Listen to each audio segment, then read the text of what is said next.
It's FT presented by Fox 1. Best two words in baseball are? Fox 1. Nice. Best two words in baseball are? Game 7? Nope. Best two words in baseball are Shohei Ohtani. We'll talk about all three of those things now.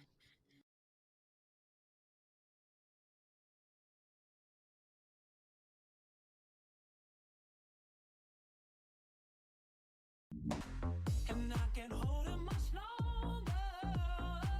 Gotta let go so I can be free. Hey,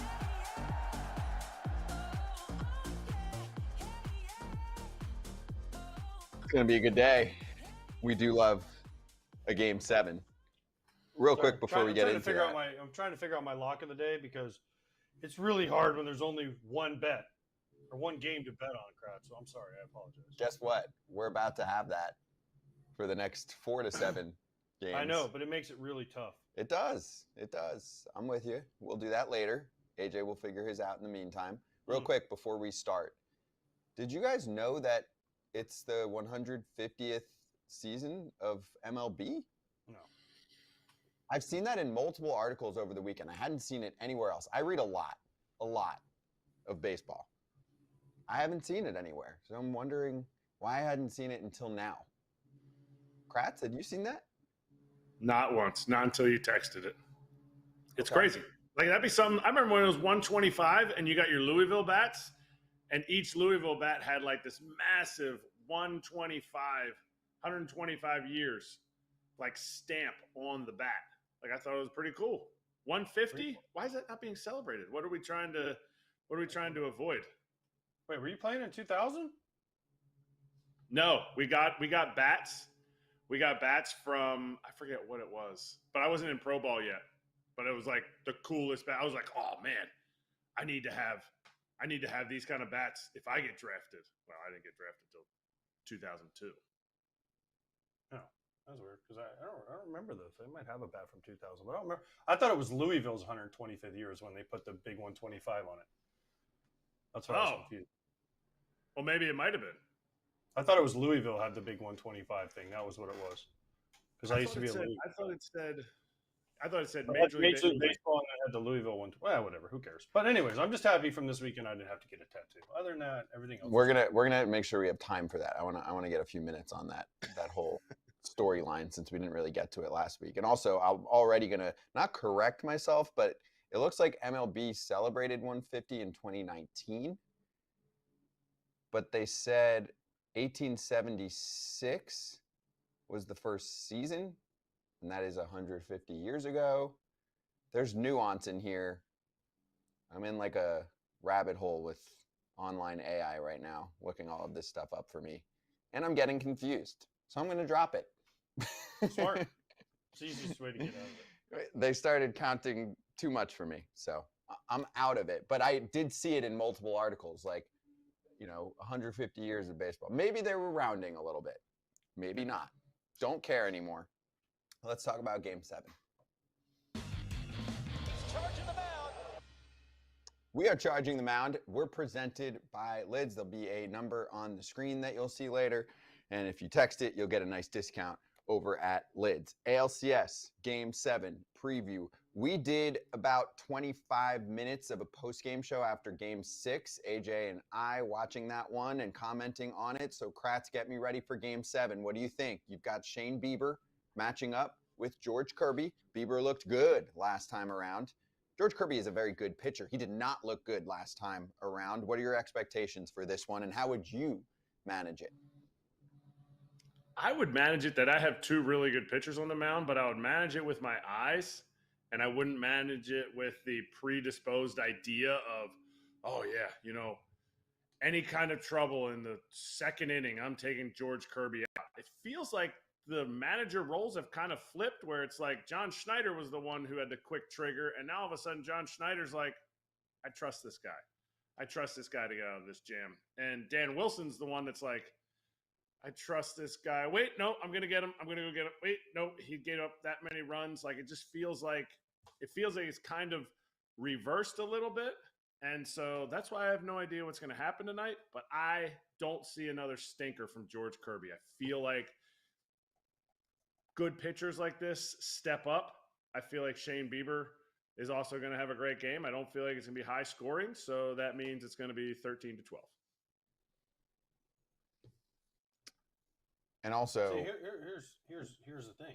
yeah, John Schneider has to give his starters more leeway because his bullpen is worse than the Mariners' bullpen. That's why. Because Dan Wilson's like, I got all these dudes I can run to for inning plus. Bizzardo, Brash, Spire, Munoz. Munoz hasn't pitched in 3 days. He might go 4 innings tonight. And he hasn't given up a hit like all postseason or what. I don't know. I know he has, but it's like crazy what he's done this postseason. So, I mean, he might run him out there for 4 innings if he can. I don't think Kirby's out there long enough. Unless he's just, even if I bet you he went 5 no-hit perfect innings, they'd probably take him out of the game. and also if there's traffic, If there's any traffic, they're going to get him out right away. Yeah. The whole thing is, it used to be Schneider, but now Schneider's hand is forced because his bullpen's not as good as the Mariners. That's the one thing I didn't like from last night. Jeff Hoffman getting 2 innings of work. You wanted like one? it. Or none? I mean, I know. Yeah, but then maybe what are he you needs to doing? They work. had to win the game. You got to win the 35 game, pitches, though. I 35 mean, pitches. that's like a postseason save situation when you're up 4. Okay. I'm not disagreeing with you on the 1 inning. I'm definitely saying did not want him out there for 2 innings. I'm taken back to the 16 World Series where Joe Madden got like a 5 or 6 run lead in game 6, and he ran Chapman back out there for his 2nd inning. Obviously, Chapman he came in the 8th, and then Aroldis Chapman came back out in the 9th to finish the game, but the game was kind of out of hand. And then they brought him out again in game 7. And people were like, oh, there's no such thing as tired. Okay, maybe you're not tired because you're running on adrenaline. But the boys are seeing you a little bit more. More guys saw Jeff Hoffman last night. And I don't like that part. I would say there's a slam dunk win for the Jays if it wasn't for that, because I think Hoffman's going to be out there for 5, 6 batters again. I don't know. We'll see. George Kirby really struggles on the road. I know that. And, well, a lot of their starters struggle on the road. So the only guy that really has pitched really well for the Mariners has been Bryce Miller. And this whole series as a starter. The rest of the starters have got pretty much bombed. So Bryce might pitch. So why don't you start him? I guess it's on 2 days rest, but still. Woo will pitch. But he can pitch an inning or 2. Woo, yeah. Woo can pitch. It'd be interesting to see if Woo pitches, how he does, because he hadn't pitched for a while, and he threw out of the bullpen, and now he's going to have to get up after a couple of days. You know, that whole thing is going to be interesting to me. How these guys, because they have starters at their disposal, how both managers decide to deploy is, will we see Chris Bassett? Will we see Max Scherzer? Will we see anyone not named Logan Gilbert for the Mariners? I mean, they can bring them all in. They can. And the Blue Jays can do this too. They can get crafty. Chris Bassett, Max Scherzer. Here's the thing. You're in a game 7, and being battle tested does help. You've got some gritty vets on the Blue Jays who might be able to pick up 3, 6, 9 outs for you to help a mediocre bullpen. Those guys might help. Agreed. Well, last time Max threw out the bullpen in a playoff game, it didn't go good. True, but he looked good the other day. Mm-hmm. I agree. Listen, he'll do it. He wants to do it. I don't know. Would you use those guys? I try to stay away from them if I could. Okay. I wouldn't go into it and say, hey, we have to use Chris Bassett, we have to use Max Scherzer, we have to use, whoever. Luis Castillo, we have to use Bryce Miller, we have to use Brian Wu. I mean, I play it off the game, how the game is going. If we're winning, we have a lead, let's just go with my guys that are used to holding down a lead for me. I don't need to just because they're I feel like sometimes managers get to a point where they're like, well, I have all these weapons at my disposal. I just have to use them just because they're there. You don't have to use them. If it goes 15 innings like Game 5 did in the DS, then yeah, you might have to use them. But other than that, you don't have to use them. This is more like, hey, Kratz, you're down 3-0 in the first. You pull the starter. Now you got to eat the rest of the game, and you're trailing, and you're just like, here we go. I need every arm available to try and keep ourselves afloat.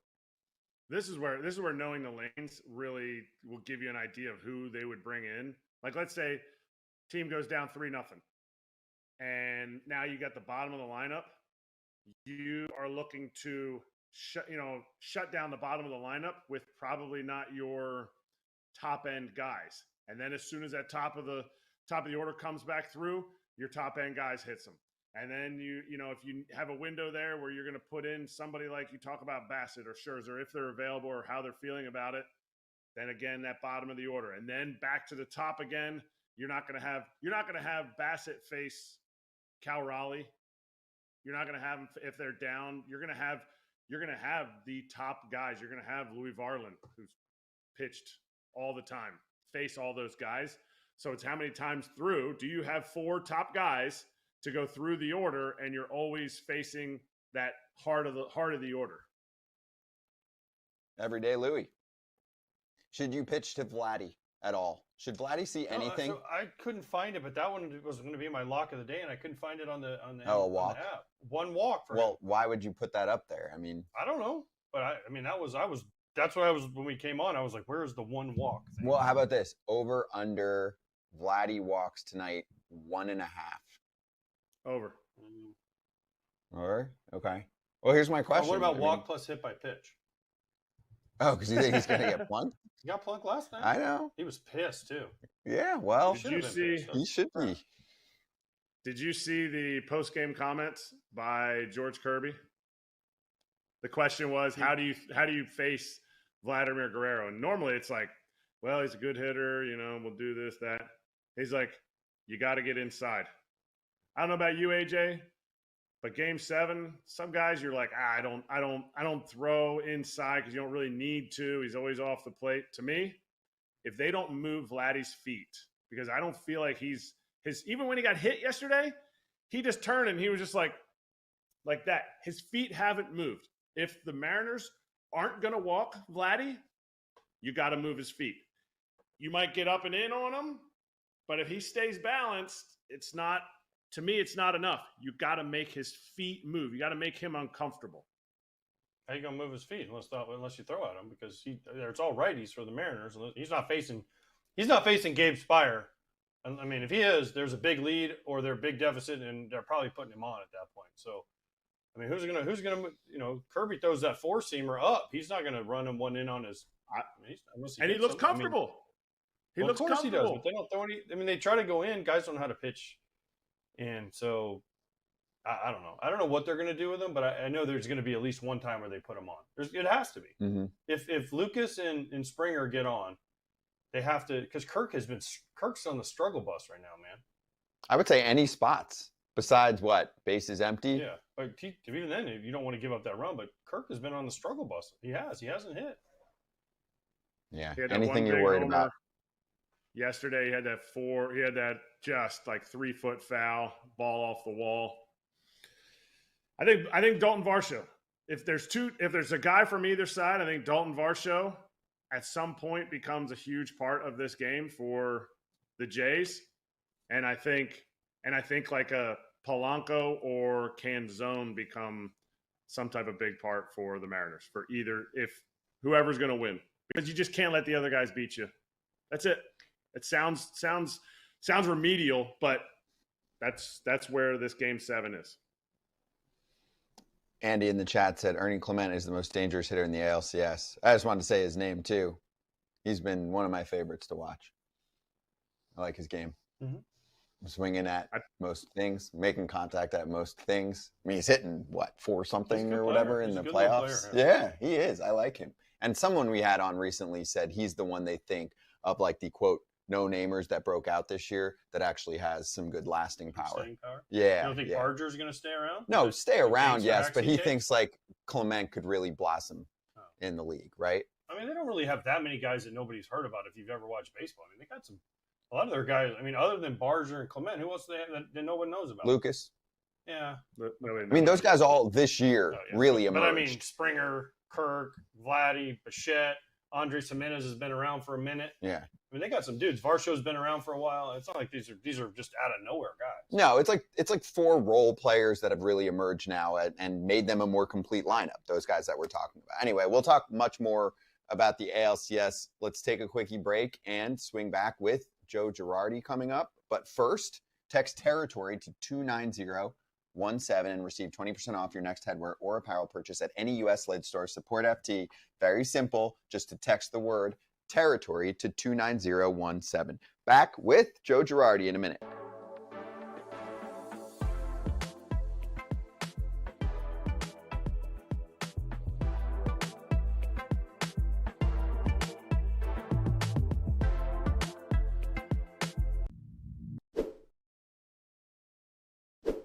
Can I interest you in Surfshark VPN, which allows you to mask certain parts of your surfing around the web? Or let's say you're somewhere and you're like, I don't need this app to know where I am 24/7. That pops up on your phone all the time. Surfshark can help you out with that. Privacy and protection. I love it. Surfshark keeps your online activity private, and you can appear in a different location. That's where you can get help with the online services or apps that are constantly asking you where you are. Change or hide your virtual location and surf safely with Surfshark VPN. So go to surfshark.com/Fowler. Use code FOUL at checkout to get 4 extra months of Surfshark VPN. A risk-free 30-day money-back guarantee is there for you, and you can secure your digital life with Surfshark VPN by hitting the link below for an extra 4 months of Surfshark. Don't let online threats catch you off guard. This has been your tech update. Keep your data safe and take control of your online security with Surfshark. Kratz, what would you have done instead of Hoffman for 2 innings there? And also, what did you think of Brandon Little in the game before that, in that spot, instead of Hoffman, and how they said, oh, Hoffman gives up homers, so we wanted to avoid him there. But he's also your relief ace, even though, as AJ and I talked about yesterday, he's not like a top 10, 15 closer in baseball, but he's the best that they have. And he does get swing and miss. That's what makes me question them using him for 2 innings last night, is they didn't when they had Little in there, and then they used him last night for 2 innings. Do they not see him as the way that we see him? Like, we're just talking about him. Like, I get it. He's not like the shutdown closer. Even what he was last year before the postseason, he was ridiculous. Like, he was going months without giving anything up. So maybe they don't see him as that like guy that you're like, hey, we're going shutdown closer, because maybe they don't trust him. Maybe they don't trust that spot there. I don't know. But who would I have used? I don't remember who all was left still. I would have tried to find, because it was 6-2 in the 8th, yes, but nobody was on. Or was there one runner on? I'm forgetting the situation. In the 8th, when he came in. I don't remember if there was traffic. I don't remember either. So I can't say. Came in clean. Oh, yeah. Did he start the 8th? So that's where I was. That's where I was surprised he started the 8th with a 4-run lead. But I get it. I understand, kind of.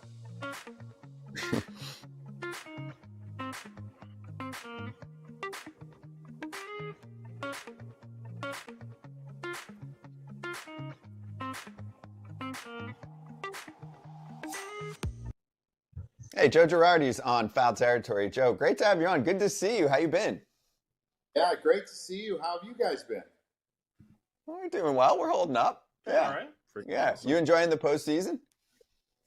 You know, I am. It hasn't went exactly according to plan. I thought Seattle, I thought their pitching would fare better than it has. I'm actually surprised that it's gotten back to this. But there have been exciting games, and it's kind of neat for me to watch Toronto because of Dalton Varsho. Gary Varsho was my first roommate in the big leagues, and we've kept in touch over the years, so it's kind of neat to see that. Wait, you had roommates in the big leagues? Yeah, oh yeah. Thank God I was after that. Thank God I missed that by about When did 2 that years. stop? It was like 95. Yeah. When it 95, I think, when they stopped the roommates after the strike?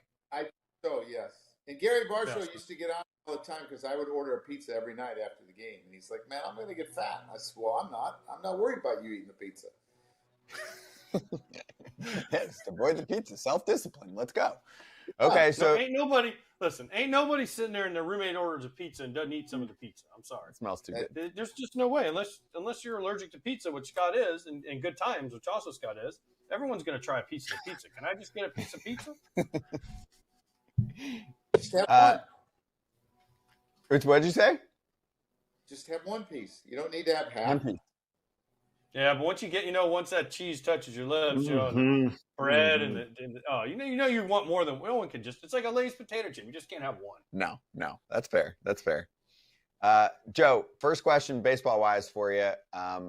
Game 7, you've been in a bunch of key spots, both as a player and a manager. But on the manager side here, How do you draw this one up in your head going into tonight? And I mean, if you want to get into like more of the big picture part of it or the details for, how Seattle should do this, how Toronto should do this.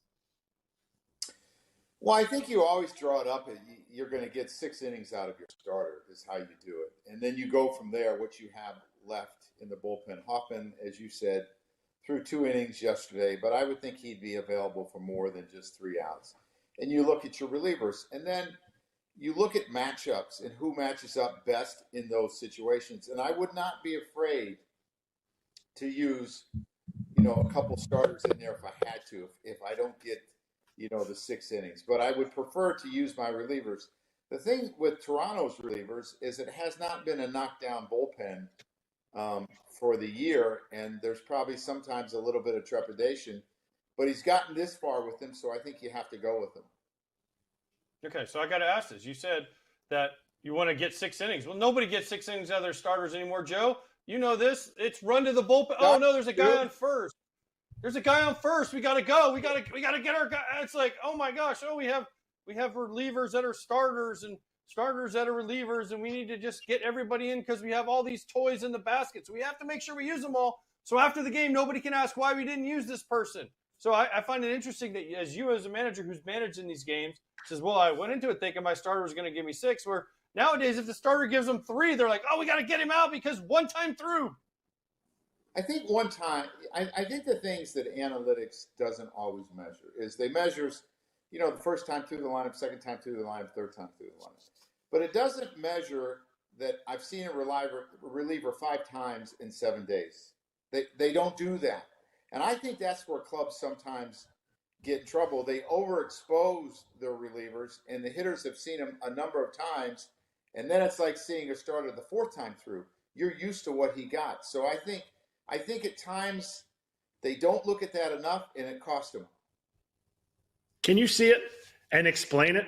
I know I've watched you in the dugout. I've watched you in the dugout with the Phillies, with the Yankees. Can you see when a pitcher has it and you're like, screw that part of it, I'm going to keep going? And can you explain it to somebody? So could you sit there and go, because you do a good job of explaining it, can you explain it and say, this is what I'm seeing? Or is it just like, no, I see the tilt, I see the angle, everything's good, and I'm watching their swings? I'm a manager that liked to use everything that was given to me as part of the decision. And then I would use my eyes as well. For example, if a guy struggles, maybe pitches 75 through 90, and he starts to lose his stuff, the numbers tell you that, I'm going to have my red flags up. But that doesn't tell me that he loses it between 75 and 90 every time, because it's an average. There are times that he might lose it pitch 45 through 60, and there are times he may not lose it till after pitch 110. So it's an average. So I'm going to watch with my eyes as well. And when I watch with my eyes, what I'm looking for is how difficult the at-bats become. If the first time through the lineup, George Kirby against Toronto, Game 3, the first time through the lineup, it was pretty easy. Second time the lineup, it was not very easy. You watch the swings. If all of a sudden the at-bats are getting harder to get through, it's not like strike 1, strike 2, ball 1, strikeout, or weak contact. All of a sudden there's 4 or 5 foul balls. The counts are getting long. You know that a pitcher's losing his stuff, and I think it's time to get him out. And he still may be getting outs, but to me, you're flirting with danger. So I'm watching the swings as well as what the numbers tell me and using my eyes to determine when a pitcher's done. How about your communication with – oh, I'm sorry. Go ahead, AJ. No, go ahead. How about your communication with the pitchers that you're going to, in the sense of, if you're John Schneider, Louis Varland has pitched in 9 of 10 postseason games. Normally in the regular season, you're like, hey, how you feeling, as more of like a gauge. But all that information you've learned and gained and everything, are you able to still use that in the postseason? Because everyone's like, well, why wouldn't you go to Louis Varland for 2 innings? And you're like, because I think he's gassed. Yeah. Oh, I am using it. But there's that extra adrenaline, and you have the built-in days off that help you. But he's pitched a lot, and Seattle has seen him a lot. But I got to count on him for today for 1 inning. I think the thing that you have to be really careful is when you get him up, you have to put him in. You can't get him up, sit him down, and then get him up again and sit him down, and then get him up and bring him in. That's not going to work. You have to know when you're going to pull the trigger here, and when I'm bringing in Louis, I'm getting him up the one time and he's coming right in, or I'm not getting him up. AJ Hinch told us in the last series against Seattle, Joe, that he'd rather make a decision one batter too early than one batter too late. Is that how you have to think about these games as a manager, and then just live with your decision however it goes? Yes, I think so, because your decision is well thought out. Your decision is based on a number of factors. It could be where you are in the lineup, how much success he's had off those guys, how much he's thrown to him in this series, how fatigued he is, and you have to live with it because you're making a decision with all the information you have, the best decision you can at that time. But guess what, AJ? There's a human factor. And a guy might hang a pitch, or a guy might make a great pitch and a guy hits it off the end for a squibber, for a base hit, and it produces a run and leads to a big inning. Those are things that are out of your control, but you need to make the best decision you have with the information you have, and you have to live with it. And unfortunately for managers today, everything is heavily scrutinized during the playoffs, and you can make all the right decisions and still lose the game because the other team's actually trying to win. Joe, I can't believe what you just said. I just can't. I can't believe what you just – I'm like, my mind is blown right now. Like, wait, you can make a good pitch and a guy still gets a hit? Or you can hang one and they pop it up sometimes or hit into a double play? No, I can't. This is – you know what, Joe? If you ever want to be a manager again, you are screwed because of that quote right there, because there's no such thing as the human element. It is all robots, and we all just move and do exactly what we're supposed to at all times. And so I am honored that you said that because it's nice to hear someone else say it. Yeah, I mean, it's the bottom line. People are competing, and sometimes for whatever reason, I mean, you think about a guy like Louis Varland. He's probably, 25% more fatigued than he is on a normal day. And that 25% might have him hang a slider that turns into a base hit. But he's what you got, and you got to go with it. And the other team's feeling it too. So this is a time where you got to find a way to get it done, and you hope they can do it. All right, we're 27 minutes into the show now, and we've only talked like 2 minutes on the lineups. It's all been about pitching, and that's what everybody's worried about. You as a manager, are you worried about how you stack your lineup against the next day's starting pitcher? Because I don't really know. Shane Bieber might go 2. They might go 3. When you're looking at both of these teams. Of course, I'm worried about how I stack my lineup. But when you look at Toronto, they're heavily right-handed. So that's how they're going to stack their lineup. And you look at Seattle, they got switch hitters, so it doesn't really matter. To me, the biggest thing is you want to put enough distance between lefties where they can't bring in a lefty, and he gets to see both of them in a 3-hitter minimum. That's the biggest thing for me, and I don't really think either team struggles with that because of the construction of their lineups. So I would just go with what's worked all year long, and this is what we're doing. This is how we're rolling. This is the same situation that we were in when we went into Houston in 2017. So you felt this. You felt the 3-2 lead going into a away park. What's the feeling for a manager like? What's the feeling? Because you can see your coaches around you that are nervous, that are not nervous. Do you have to fake your calmness, or are you like, you know what? I have no control over this. I'm just going to make the best decisions, and hopefully the boys play well. Erik, I did it for my whole playing career. I mean, you learn how to, right? You know, I don't think you don't have those jitters in you and those butterflies. There's something wrong with you because this is exciting so much and so much into it. I mean, you guys know that. I mean, it's October, whatever it is, 21st, 22nd. I don't even know. And people are thinking, okay, you know, it's the end of the year. It's the end of a long year. You guys started training November 1st for this. You went through all of spring training. You know, it's long, it's hot, it's a grind. You want to get the season started. Then you go through the grind of the season. And for one of these teams, it's going to abrupt. It's going to end really quickly. And it's really sad, and it's a hard pill to swallow because you know what you have to do the next year to even get to the playoffs. It's a long, you know, off-season season. So to me, I just tried to be the same. I wasn't a real emotional guy unless I got mad. That's when my emotions came out. It wasn't I was never real high when I was happy or real down when I was low. It's just when I got mad at an umpire or a situation that I showed emotion. So for me, it was pretty much what I grew up seeing in my family, and I just tried to carry it over. Joe, Kratz said if you would have played him in 2017, you guys would have won. He said that to me the other day, so I'm just letting you know that. You just would have played him. You know why? You would have played. He might be right, because there's a human element to it. Instead of Gary Sanchez, he swears if he would have hit fourth for that team or fifth, whatever Sanchez hit, He might you have guys hit would. 3-2, we would have won.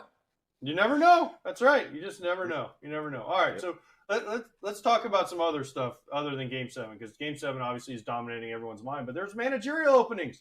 Are you on the list? Are you doing some interviews? Are you flying around getting some interviews out there, Joe? No, AJ, I have been home or traveling to Oklahoma to see my daughter. She's at Oklahoma State playing basketball. So I've been there or here. I have not done any interviews. You know, there's also a lot of college football openings too. Ooh, let's do one of those together. Hey, let's Yeah. you and I do one. We could be co-head coaches and we'll both get the buyouts. Right. I mean, it's amazing. To me, for the life of me, I don't understand why other coaches can leave in the middle of their contract and go coach someone else. I think college football's got to figure that out and say, hey, if you signed a 5-year deal here, you're here for 5 years. That's the bottom line. You can't leave if a job opens. And you know, it's great for the coaches, but it puts these universities in a bad situation. But there are a lot of job openings, AJ. I have not done anything. No. Got it. Okay, so you almost were. Me? No. What have I done? No one. Joe, you know everyone hates me. Ain't nobody gonna hot call me and hire me. You know better than that, Joe. Come on. You know how it goes. You know how that goes, Joe. But here's my question: you were close to being the UCF, University of Central Florida. You were offered the job, right? Well, now in San Francisco, Tony Vitello is allegedly supposed to be get the job. How hard would it be? I mean, I think it'd be easier maybe going from big leagues to the colleges. Maybe it's harder because the difference in everything you get. But going from college to the big leagues, do you run a risk of trying to run it? Because if you ever watch Tennessee play, I mean, they talk a lot of trash and they do a lot of stuff that I guess it's a little bit different in today's game, but it's going to piss some people off at some point. Well, the game is different in college than it is in the pro. And that's an adjustment. If he takes a job, he's going to have to make. And I don't really know how he ran his program at Tennessee, but like I've seen in college, the number 3 hitters lay down sack bunts. I'm like, whoa, he's your number 3 hitter. Isn't he supposed to be hitting and swinging the bat? So that will change. And obviously treating a college kid is different than treating a professional player. I believe AJ, he'll have to make that adjustment. But again, the game is the game, right? I mean, you still have to hit it. You have to catch it. You have to pitch it. I mean, you have to throw it. There's a lot of things. And he's done a really good job at Tennessee, so I think he'll adjust. But there are adjustments that you have to make. Now, going the other way, the adjustments, I think, are in the recruiting. I mean, we don't really do that as big league managers. You might to a free agent. The different time, you know, where you can't practice as much as you want. It's just totally different. And I think it would be an adjustment that way as well. What's better? Winning a World Series as a manager or as a player? Because no managers spend more time at the field, but players are the ones that are out there on the field. Yeah, I mean, they're both of them are so enjoyable. I mean, I never dreamed of winning a World Series as a coach or a manager. I didn't think myself of ever getting, you know, beyond like 40 years old, you know, when you're a kid.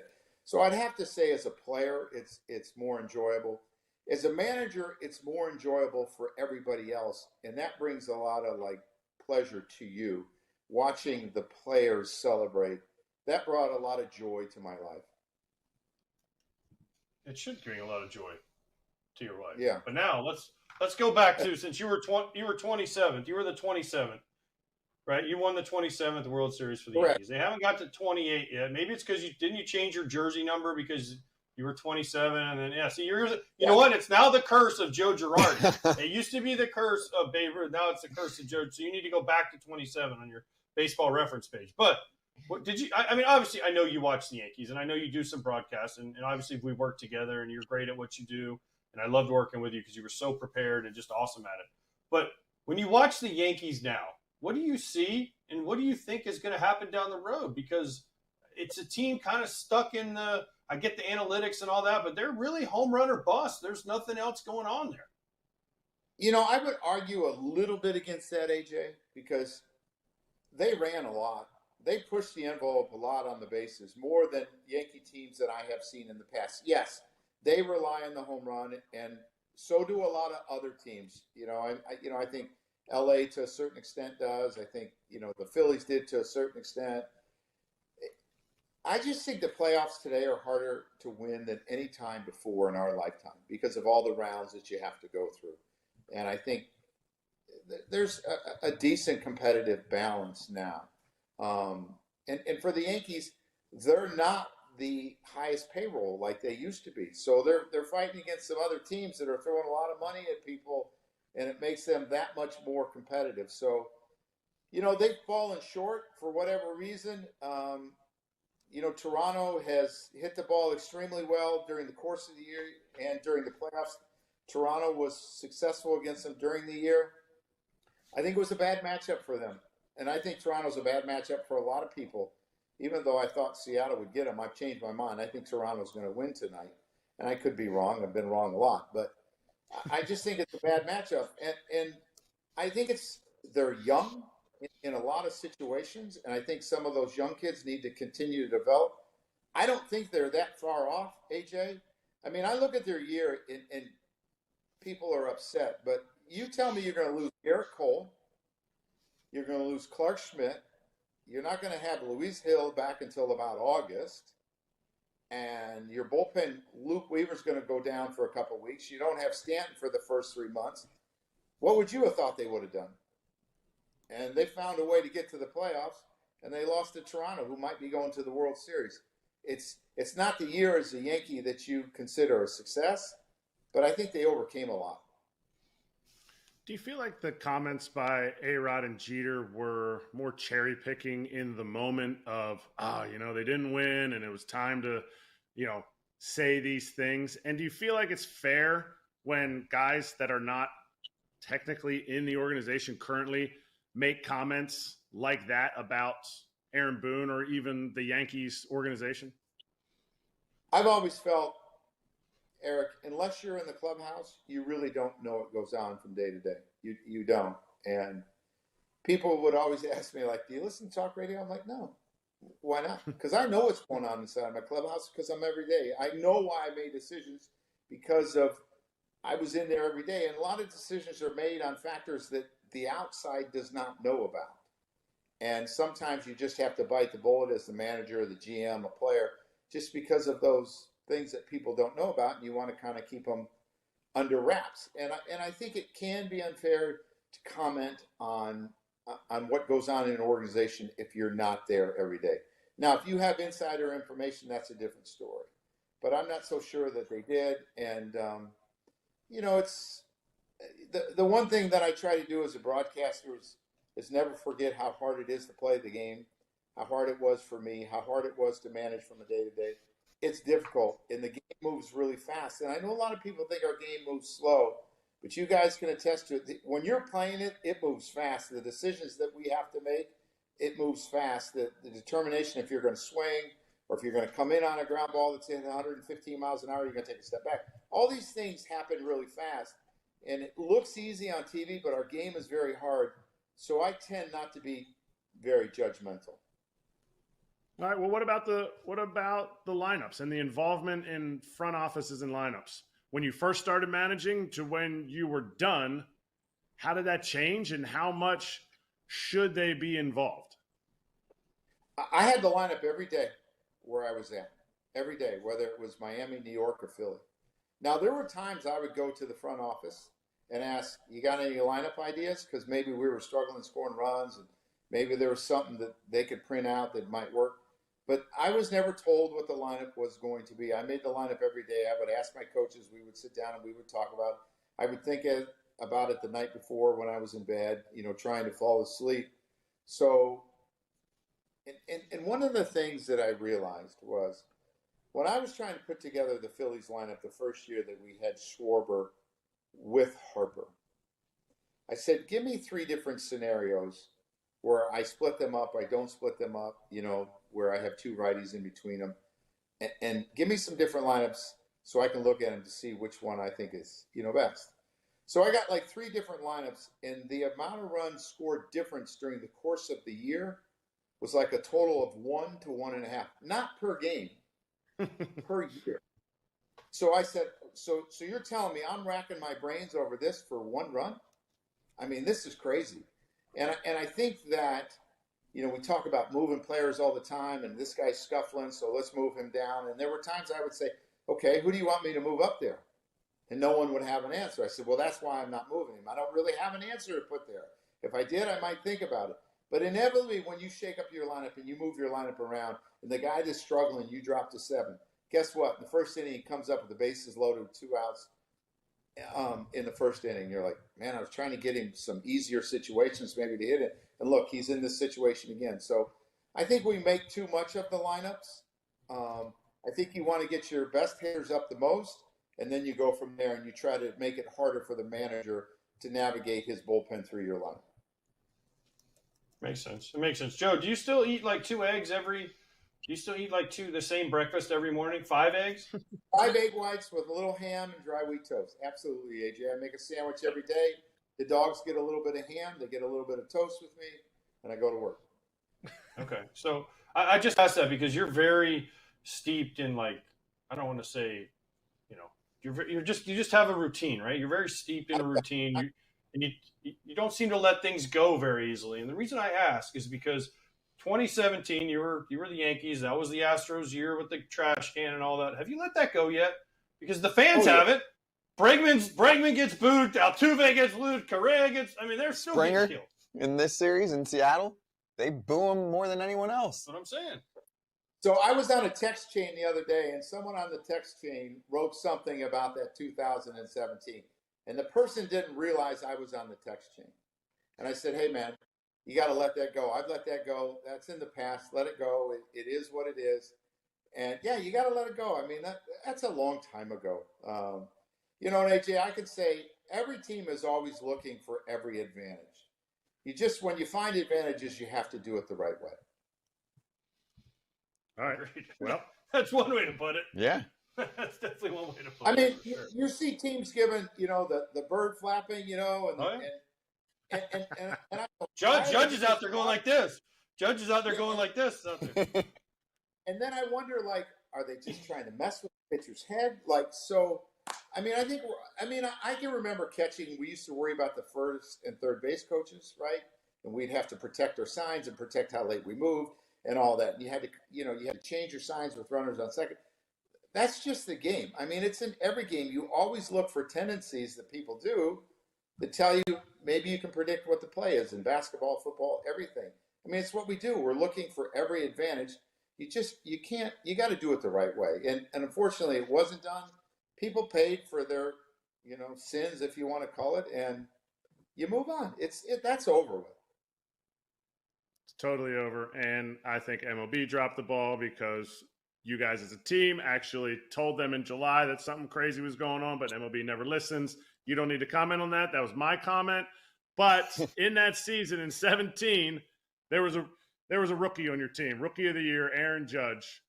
I want to ask you if you saw his swing as being something that he could turn into what he did this year in 2025. And I also want you to comment on leading into, is he the MVP or is one of your catcher fellows the MVP? Yeah, in 2017, obviously, he had the big year. And I don't think any of us ever would have predicted he was going to hit 50, 60 home runs. I don't think you predict that about anybody. I mean, I think you're asking for someone to fail when you do that. But the one thing that I could say was he truly believed in himself and was physically gifted like most players are. I mean, how many players do we see this size? 6'7", 275 pounds. So his swing necessarily wasn't going to be what Ronald Torres' swing was at 5'6" and 140 pounds. It was going to be different. And he made it work. And he believed in himself. Even after his 2017 season, some of the people believed that it wasn't going to work. But he said, yes, it is. And I think it's his work ethic that allows him to do it. And as far as being the MVP, Cal Raleigh has had one of the greatest years of any player in the history of the game as a catcher.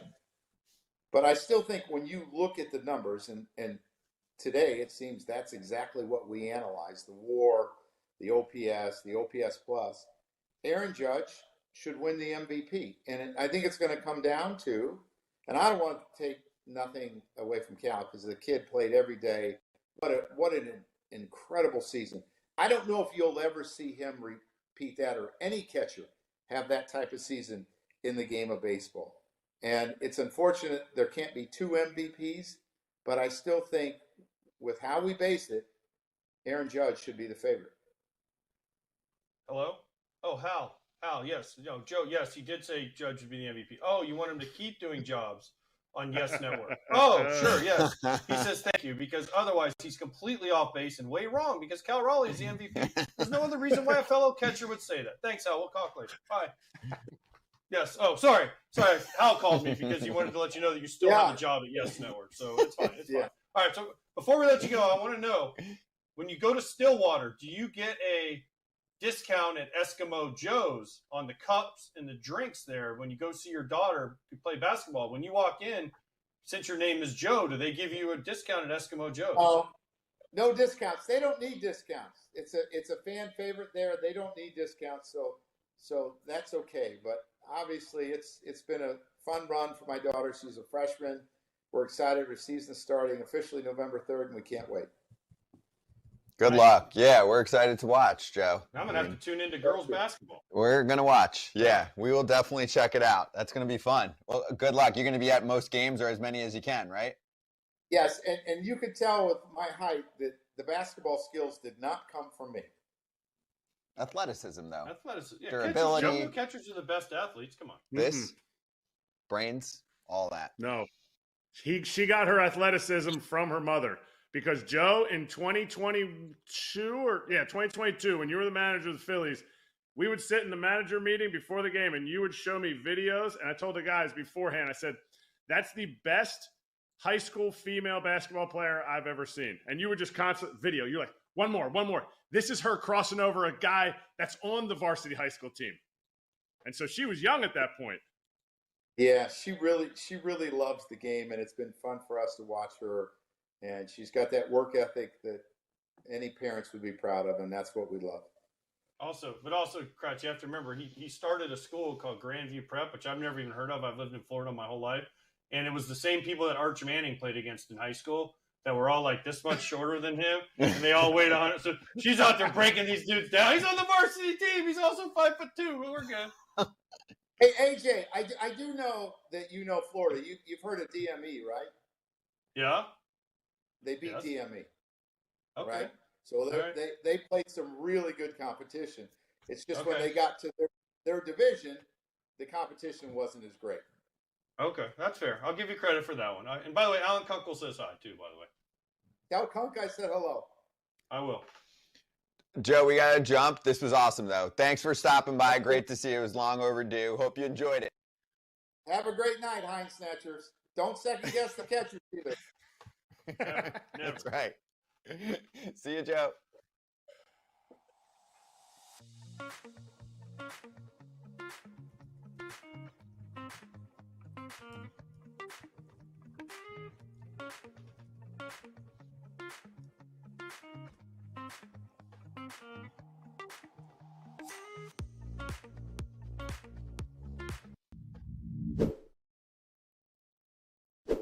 Let's take you through the Arena Club Slab Pack experience. This is part 2 because Todd Father last week pulled a card that he didn't love, yet he sold it back for actually more than what the slab pack cost. This time, pulls a card that he likes. Yeah, and this is the best part of it. Ronnie Mauricio, the Mets standout, rookie sensation. He's been absolutely phenomenal. I like the itch of seeing what you're going to get. I like prospects. I don't love them. But seeing this kind of card is actually absolutely beautiful thing. I know a couple people around town that would absolutely love that card. So there's going to be a lot of conversations going on here for Arena Club. And what you do is you have it in your digital showroom. If you want to hand it out locally, then cool. You ask Arena Club to send it to you, and they do, or you can sell it back like you see there. Instant offer for $193, but he's keeping it. And you can do what Todd Father does by going to arenaclub.com/foul and getting 20% off your first card purchase or your first slab pack purchase. Hey, we're here for a couple minutes, just laying out the rest of the show for you. Ben Nicholson-Smith from Sportsnet is going to join us next. We'll hit some rumors, including some Albert Pujols news later on. Sounds like he is not a candidate for a team that you expected.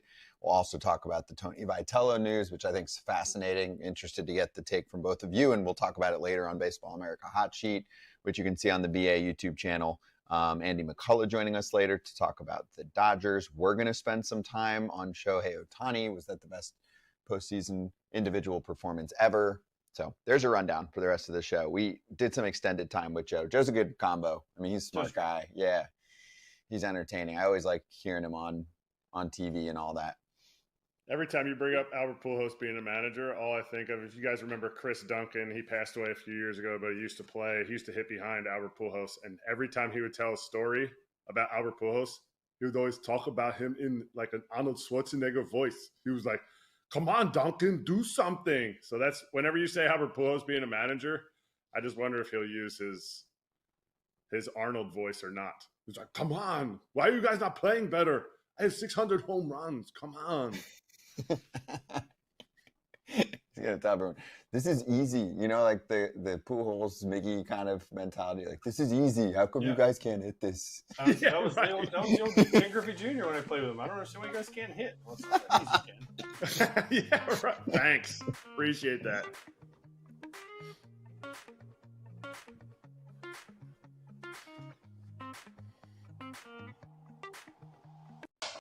Hey, Ben Nicholson-Smith from Sportsnet is back on Foul Territory. It's going to be so fun, man. We are amped for Game 7 in Toronto, and I'll get right to biz with you, and we appreciate the time.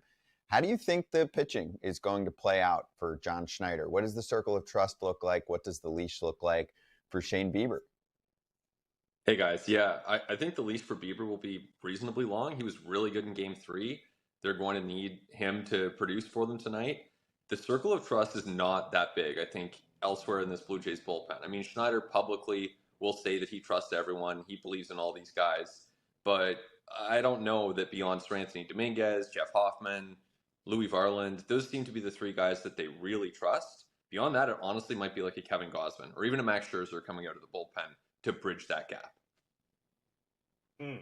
Like 12 and a half outs long or under 12 and a half outs? Asking for a friend here, man. What do you Yeah, I think for Bieber, I would take the over on 12 and a half for Bieber. Okay, okay. I might have to change my lock here coming up. Sorry. But my real question is you talked about a small circle of trust. I mean, Hoffman threw 35 pitches last night. You know, who else? Varland looks like he's running on fumes. He pitches every day. I think they brought him in to throw a simulated game on the off days in this series also just to make sure he was extra tired. But, I mean, who else will they use? I mean, will we see Scherzer? We keep saying you don't want to use Scherzer and you don't want to use Bassin unless you have to, right? I mean, who else? I mean, Sir Anthony Dominguez, I guess. I don't think they're bringing in Little, right? Maybe Lauer? I mean, Fluharty. I mean, where do they go if they're into the sixth inning and they need to figure out? I know you're gonna say it depends on where they are in the lineup, but if they have to get 3 outs in the sixth inning, who do they turn to? I think it actually could be Gausman or Varland. Like, obviously, if it's men on base, you're not going to Kevin Gausman in that situation. I think if it's men on base, you probably go to Varland right there, and he gets you out of the inning. Then maybe you give Gausman like a clean 7th, and then it's Sir Anthony 8th and Hoffman 9th, and hope for the best. You know, in extra innings, if it got that far, then, you know, maybe you're looking at a Max Scherzer. Maybe it is an Erik Lauer. But I think, too, like, there's a possibility early in the game that if things aren't going well for the Jays, they might have to go to a Chris Bassett earlier. They might have to go to an Erik Lauer earlier. And I agree with you. You probably don't go to Brendan Little and leverage the way Game 5 went, but they are going to have to trust some guys potentially that haven't necessarily been dominant in the last little while. And that's where I just think they need the offense. They need like a couple 3-run homers if they're going to win this thing. And if they get that, then maybe they do make it back to the World Series. Oh, yeah. 3-run homers. They're nice. Obviously, everybody wants 3-run homers. But do you feel like if the Jays lose this game, it is because the leash was too long on Shane Bieber. Like, does that trust level need to be that high? Because if we just go back, his last start, Julio Rodriguez hits a 2-run home run. He hits a 2-run home run tonight. Is he out there to face Julio Rodriguez again if they don't have a lead? I think it depends to an extent on how Bieber's stuff looks. As you guys know, I mean, his slider has been really good in the postseason. So if the slider's there and it's more like 93, 94 than 92, 93, then I think there's a pathway for him to stay in. But the Jays are going to have to read this one in real time. And I think that if the velo's, hovering more around 92, he's not getting swing and miss, then you just have to make a change. You just have to go. And it's going to be uncomfortable, and John Schneider's going to get booed just like he did last night when he took Trey Savage out. And, it'll be a tough decision, but I think you have to be prepared to do that just for the sake of making sure that the Mariners need to be facing the best stuff that you can possibly give them, the best command that you can possibly give them. And it's a balancing act because this isn't a dominant pitching staff at this point in time for the Blue Jays, but they've been able to get the job done. Like they did the bullpen game to clinch against the Yankees. There's not going to be a bullpen game tonight, but they could rely on a lot of different arms, and it might be a bit patchwork where you get a bit more Braden Fisher, you get a bit more Mason Fluharty, and you just try to make the pieces work. All right, Ben, against anything that's happening in Toronto, the Mariners are trying to win this game too. So for the Mariners, they're not going to let Vladimir Guerrero beat them. If they let him beat them, he will beat them. Who outside of Vlad has to step up tonight for the Blue Jays lineup? It's a great question, right? Because I agree. They can't let him beat them. And last night, I was kind of surprised Dan Wilson let Vlad Jr. face Logan Gilbert a third time, because at that point, Gilbert's velo was down. I don't think the way Vladdy handled George Kirby in Game 3, he was 3 for 3 off him with a double and a home run. So you probably don't want to give Vladdy too many looks against Kirby at all. So maybe you're walking him. We all know Santander's out. We all know Bo Bichette's out. And we all know George Springer's hurt. So it's like someone has to step up in all of this. And it's not the easiest thing to predict. I always look at Alejandro Kirk simply because Kirk is a guy who has stepped up in these big moments for the Blue Jays. And everyone who's around this team always says that Kirk, as you guys know, from being around him and being around the game so much, he's just got one of those slow heartbeats. He's not going to be over stressed out by the moment. He's kind of built for Game 7s in that way. So I kind of look to Kirk as someone not to hit one over the fence, but hit a double, get a single to the opposite field when you just need an RBI. Like, he's a guy who can do that. And the Jays are going to need that because, like you say, they probably won't be pitching to Vlad. All right. So what's going on with Kirk? Because he's someone I mentioned earlier, but he struggled. He struggled. He hasn't been great in the postseason. Yes, he had the great first game where he hit the 2 home runs, but other than that, it's been kind of struggle. So you mentioned he has a slow heartbeat. Maybe is it too slow? Do we need to get him some caffeine before the game to get him going a little bit? Because they need him. Yeah, they need him for sure. Yeah, that's a good thought. Caffeinated Kirk could be a sight to see. I don't even know what that would look like, but I'd be interested to see it. They need someone to step up, and this has been the story of their season all year, really, where they've had, Barger come out of nowhere, Ernie Clement come out of nowhere, Nathan Lucas. Maybe Clement's another one because, Clement has been dominant this postseason. He's kind of been Bo Bichette at a time that Bo Bichette is hurt. Clement's the guy who's going out and getting 2 hits a night and playing great defense and doing all the things that you would look for out of a infielder. So I could see Ernie Clement being a big factor because he's just so tough to pitch to. He's so tough to game plan for. He's going to swing at everything. You can come up with whatever approach you want against him. You can put it 6 inches above the strike zone. He's still going to swing at it and probably make contact. So I imagine that's a pretty tough player to scheme against when he's going really well. And right now it's going great for Ernie Clement. So I would look for him as another one, even if Alejandro Kirk is, not quite accessing that peak form offensively. I could have easily looked at the weather app, but I'd rather get boots on the ground. Is the roof open or closed? So I'm at home right now, but it's a beautiful day outside. I would think pretty good chance it's open. There's blue skies. I was just outside earlier and super nice, probably, 65, 70 degrees. And you could 100% play baseball in this with the roof open. So that'd be pretty cool. But I haven't seen the actual roof downtown yet. What is your guess of who throws out the first pitch for Game 7? Because they've thrown out some doozies, but I feel like they already played their best hand. Is Carlos Delgado throwing the first pitch tonight? Oh man, I would love that. I would love to hear your predictions if you guys have any on this one, because I've been kind of debating it with a few people. My prediction is Marco Estrada. I think that's what I foresee. I think it would be cool as hell to have John Gibbons throw out the first pitch, or Cito Gaston, or Joe Carter. But yeah, my prediction is Marco Estrada, and I would love to hear your thoughts if you guys have any predictions. I need to see What Joe am- Carter. Yeah. What? No, he's a World Series guy. What, Marco Estrada? Why Marco Estrada? Why not Edwin and Carson and his parent? Well, they had Edwin do one earlier in the Eddie series. did. So they already had Edwin, Kevin Pillar, Russell Martin, Bautista, and I'm missing someone. Oh, Josh Donaldson. They had Josh Yes. Donaldson. So, they've gone through that 2015 team, and I agree. They'll probably save like Cito and Joe Carter for the World Series if they get there. So that's where I go to Marco Estrada, because he's one of the really beloved guys from that team that hasn't thrown the first pitch yet. Delgado. I'm thinking That's good. Paul Muller. What about Robbie Alomar? Can we get a Robbie Alomar sighting? Too soon. He could stay out in the hotel and then just throw it from there. I like Delgado. Delgado would be awesome. He's Delgado- one of the great under-recognized Jays. Yes. Delgado hit the farthest ball I've ever seen in my life in that place. Yeah, Oh, he hit it over the restaurant center back when. Oh my gosh, he hit it. Oh, it was impressive. they love them out there. He's awesome. Ben, He I- should Good. he should be in the Hall of Fame for me. But I could have done it. Because I helped build that 15 team. I was in the Liam Hendricks trade that got Liam Hendricks and me traded away, but then Liam came back because the Royals were like, we don't want Liam. And so I helped build that team. Where are you now, Erik? Is it too late to get here on time? I'll make it. There we Yeah, go. just have Paul Beeston's private jet come and pick me up. Oh wait, he's not the owner anymore. Okay.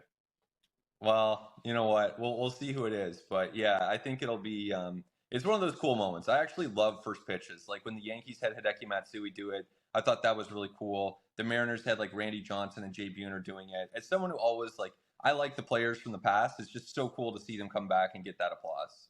Yeah, especially when they understand the moment. Bautista's firing up the crowd, all that. That's cool. If Kratz does it, he has to explain what he just did so that anyone would understand what's going on. Hey, guys, I'm here because I was in this Liam Hendricks trade, and then also hope you accept me. Anyway, Ben, I know you're busy. Thanks for hopping on, dude. This was great. Enjoy it out there. It's going to be awesome.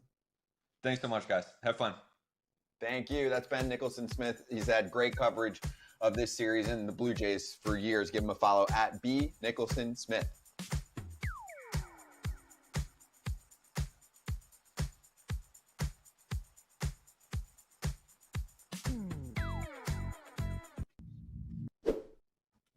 This episode of FT is presented by Fox One, which is where you can go to watch Game 7 of the ALCS. And it is also your destination for the World Series. I actually saw numbers, I think it was yesterday. There have been 7-figure number of signups for Fox One. Not all due to us, but we definitely. I think they're all doing it. I think so too. I actually. do. We I do definitely too, help Scott. out. Yeah. Yep. You do too? Okay, great. So even if I don't think so, I'm overruled 2 out of 3. Start your 7-day free trial at fox1.com. But if you're one of those people that's like, I don't have cable anymore or whatever else, right? And you haven't digested all of the sports in the Fox One app, now is the time. Or maybe you're coming off a big football weekend and you're like, okay, I need to take more control. Fox One is the spot. But ALCS Game 7 is there for you. If you're looking for a streaming option, the app's super smooth. It's brand new. They've been doing a great job. Thank you. I need that every time. Plus, you can see Tom Brady. Look how handsome that devil is. That's why you He's get my to go. pal. That spells it. He's my pal. 2 minutes here, and then we'll do a spreading rumors segment. And this is a rumor too, but it very much has legs to it. The Brewers are expected to listen to offers for Freddy Peralta. I'm surprised Contreras hasn't been mentioned either. Also, Well, he has more time left. It's usually a year or two left, and then they start to make moves. I don't know what Contreras is at. Do you? he's in arbitration. I know that. I don't know what year it Earliest is. free agency 2028. Oh, So he's still got time. Maybe after next season, because then you'd have 2 more years. Got him Yeah. after his rookie year. Right. But for Freddie P, this is last year of his deal, yeah. And his contract is $8 million for which an is ace. crazy. Which $8 don't get his million numbers for bucks. this year. He was a top 5 pitcher in the National League. But I know. Yeah, he's an ace. I know.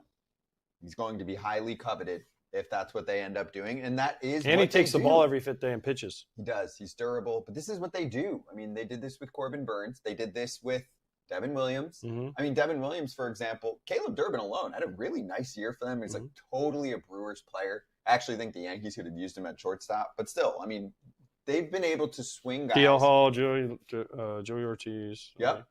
All contributors. Obviously, you know, Hall maybe not as much as they thought. And Well, it's 'cause he got Ortiz hurt. needs to hit more, but he can really freaking pick it. Yeah. It's worked out for them. They do these deals with a year to go.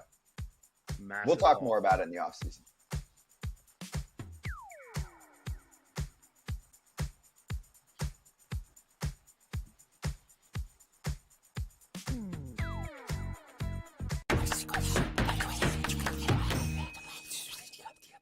Spreading rumors, and this is breaking news that happened right around when the show started. Albert Pujols out on the Angels managerial opening. Sam Blum doing great reporting as usual. Early on in his article that he just released, which is talking about Pujols not being considered a candidate anymore, there had been mutual interest, but the two sides could not get close on dollars and years. The team also has wanted to speak with ex-managers like Brandon Hyde and Rocco Baldelli. Unclear if there's mutual interest. Kurt Suzuki's in the mix. Torrey Hunter's in the mix. T-Nuts! Yeah. Call So me wait. T-Nuts. So it sounded like Artie Moreno wanted Albert. Albert, I think, wanted to be the I manager think he wanted of the to be it, Angels. yeah.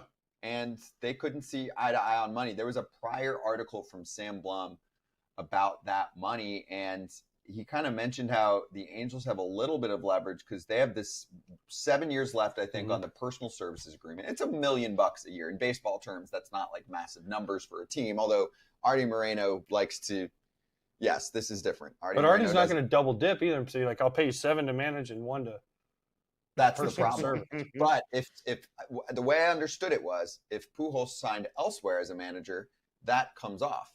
It's not going to be, quote, working for the Angels and a manager for another team. Well, that makes doesn't sense. work. You can't do that either. Right. So the Angels would have gotten that money removed each year that he was managing elsewhere. So that gives them a little play. And I think Artie used that as his chip. Albert said, nah, I'm a superstar. I'm super rich. I want to get paid pretty well. And they both said, screw you to each other on the phone. I mean, I thought this was going to be done. Everyone I talked to thought this was a done deal. Never Money. know with Artie, though. Artie, something always seems to pop. They could come back and kiss and make up, and tomorrow, Sam Blum could be writing Albert Pujols as the new manager of the Angels. You just never know. Artie's a wake up and change your mind guy. Yeah. Remember when Garrett Cole didn't sign there? He went out and signed Rendon? Remember when he put the team up for sale and then woke up and said JK? I mean, it happens. Yeah.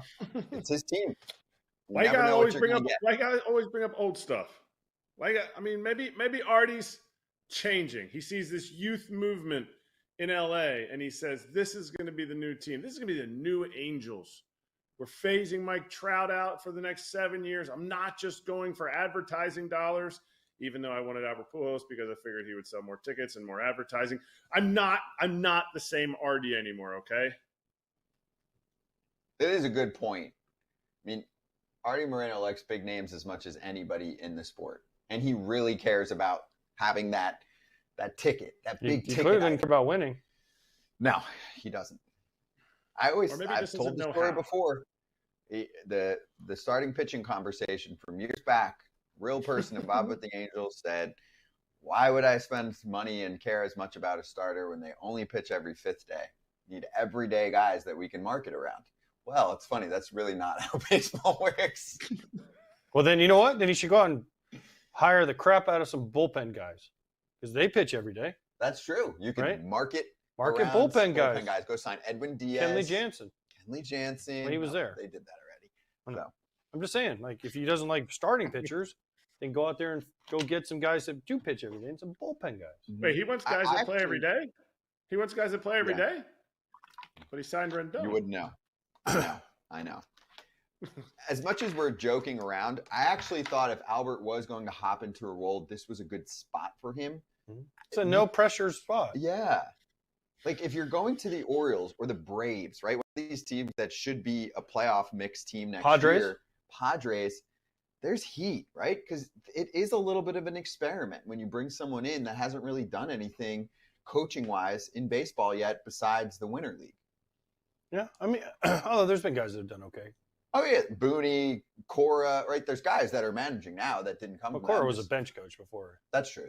So I don't. He was on TV, but yes, he had the prior experience. That might not be the best example, but anyway, don't you think that he's a risky hire for a team that's contending? Yes. Yeah. Yes. Okay. I think that if you don't believe that, you're a little delirious. Like, it might work out great, or it might be a disaster. Mm-hmm. So we'll see. It's a risky hire when you have other guys that are out there that are not as risky. That's if there was nobody else out, if there wasn't Brandon Hyde out there, if there wasn't a Rocco Baldelli out there, then I would have then maybe, you know what? Go for it. Go for your superstar. He connects with your stars, and you hope your stars lead the team and you guys win. Mm-hmm. You want to talk about an outside the box hire? Coming up next, the Giants might be taking a star from the college world.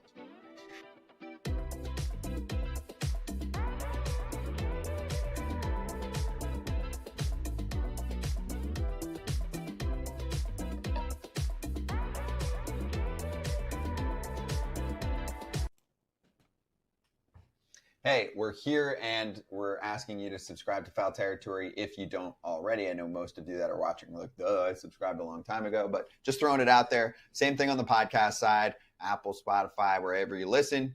We would love it if you'd press the follow or the sub button. And tonight, Mariners Blue Jays Game 7 live on the FT YouTube channel. Afterwards, we'll talk about it, the post-game show. Like we did for Game 6, this is it.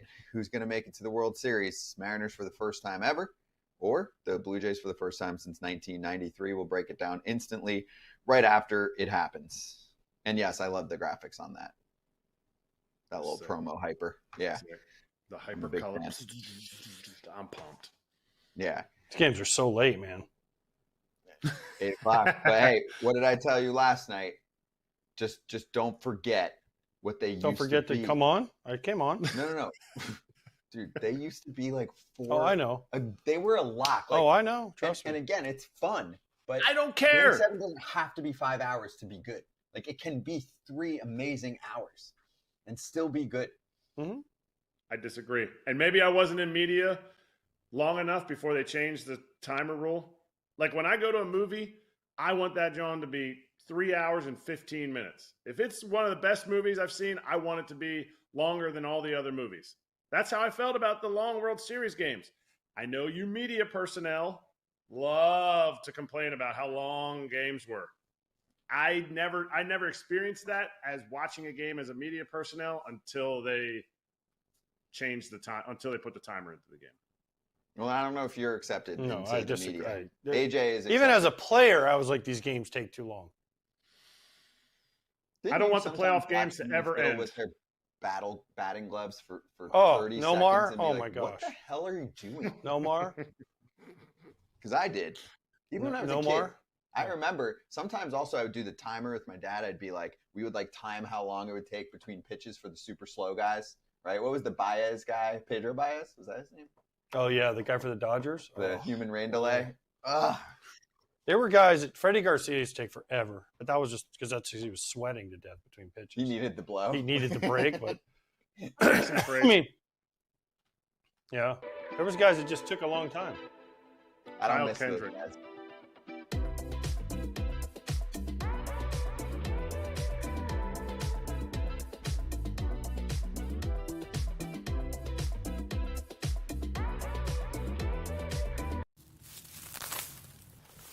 In the weeds, good reporting over the weekend from The Athletic, Ken Rosenthal and company, talking about the Giants closing in on hiring Tennessee coach Tony Vitello as next manager. And if you're watching right now and you're not into the college game, you might be like, wait, they already got the team in Nashville?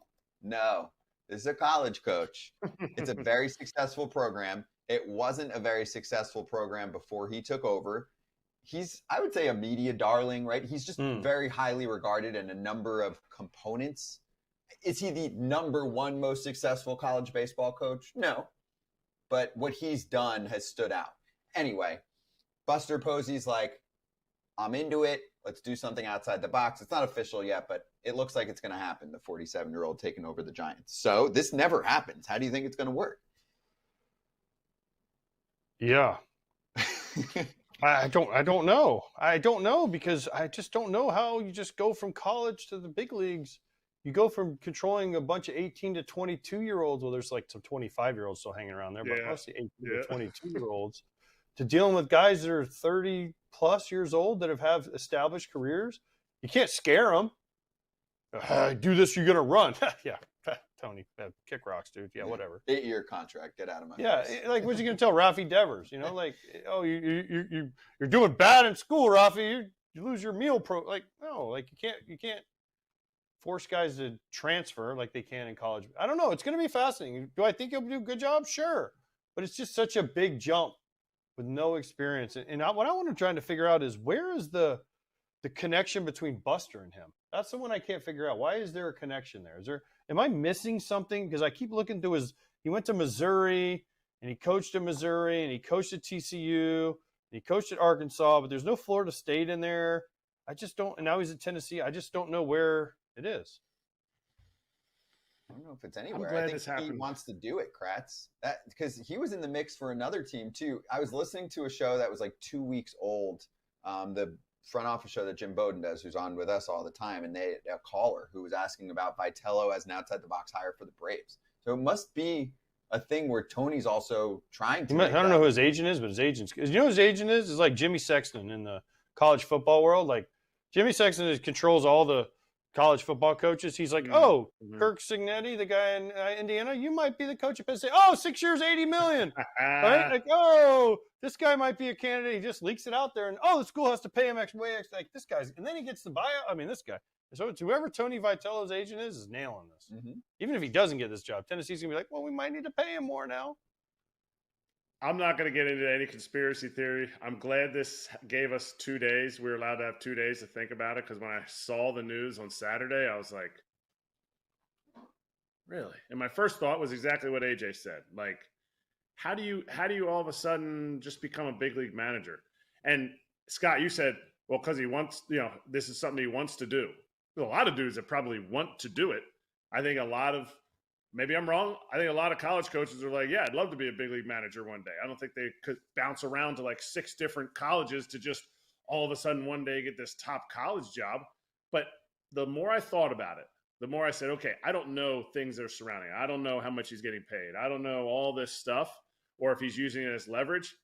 The thing I do know is Buster Posey. I know Buster Posey's not jacking around.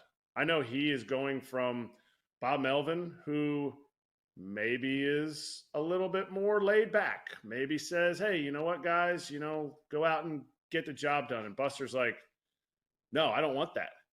I want to find somebody who wants to get after it. I want somebody who is willing to maybe kick these guys in the butt a little bit.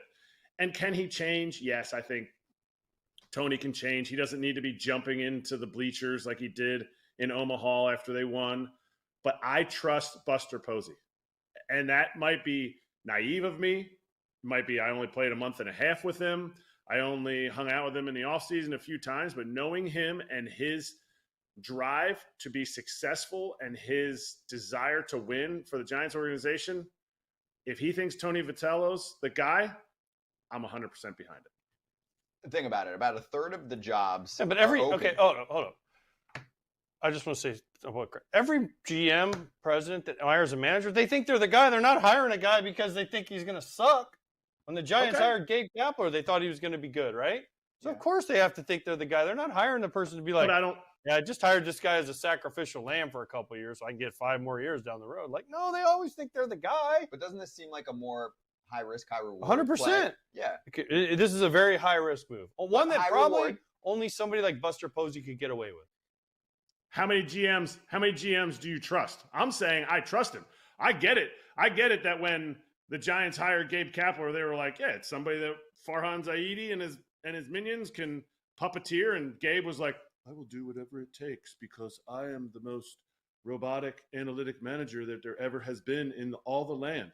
And Clayton McCullough got hired by the Marlins because he's like an amazing dude. And the Marlins are like, well, we can't hire anybody that wants to win or that has had experience. So we need to take the next best available.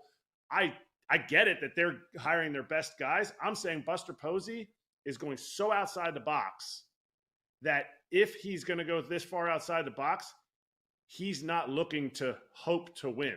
He's all in and expects greatness right away. And also, he's going to pay him. I mean, he's the second highest paid college baseball coach, over $3 million.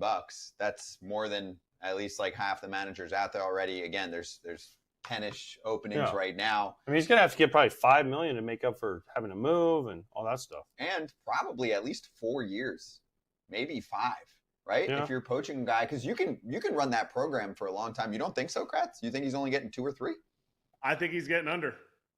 Do you think? And hey, you know what? Maybe Buster's like, I don't care what anybody else thinks. I think a manager is important and they should get paid.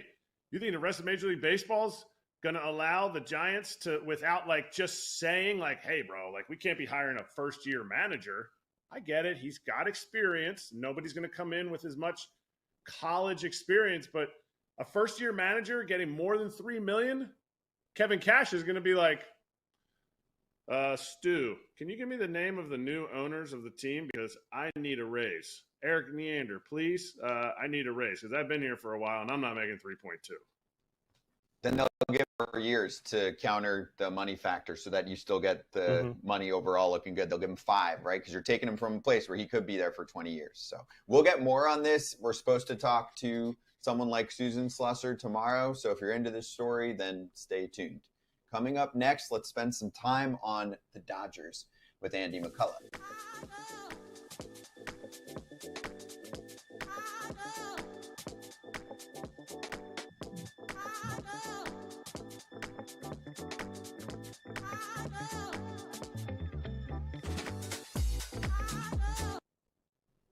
Hey, congrats to Martin Maldonado. He announced his retirement over the weekend. His life changed when he did an in-game interview with AJ Pierzynski a year and a half ago, and he asked AJ how he deals with his body breaking down, and AJ said, my body's not breaking down. I don't know. It never did. I'll let you know when it does, Martin. Congratulations on a great career. And from then on, he said, I think I got to start planning for my retirement. He was still in the playoffs, though, this year with the Padres. For a guy that he's had an unbelievable career. He's a really nice guy to talk to, too. I really nice. Him the best. Yeah. You can tell why he succeeded, though, right? Yeah. Like, got along with everyone, good speaker, super prepped. I mean, you could see what he did. Also would do anything to win a game. We talked the other day about he was, like, crowding the plate to get hit by pitches when he didn't feel like he could contribute in the playoffs. When was that? Against the Braves, I want to say, in 21. So, yeah, great career. Yeah, unbelievable career. Good for you. Machete. 15 years. He had a great run. He did. A long time. A lot of playoffs. A lot of playoffs. Yeah, winning player. I'm sure you can appreciate Kratz, what he did, and obviously watching his craftsmanship. Should have, could have been a forever backup. Continue to do the things that he did really well at an elite level. And the other things, teams understood that pitch calling was a huge value. Maybe he didn't offer a lot with the bat, especially late in his career, but man, talk about somebody that got the most out of their career. That is, managerial job opening? That's why you're retiring, Martin? Oh, you want to be a manager right away? The first ever right off the field?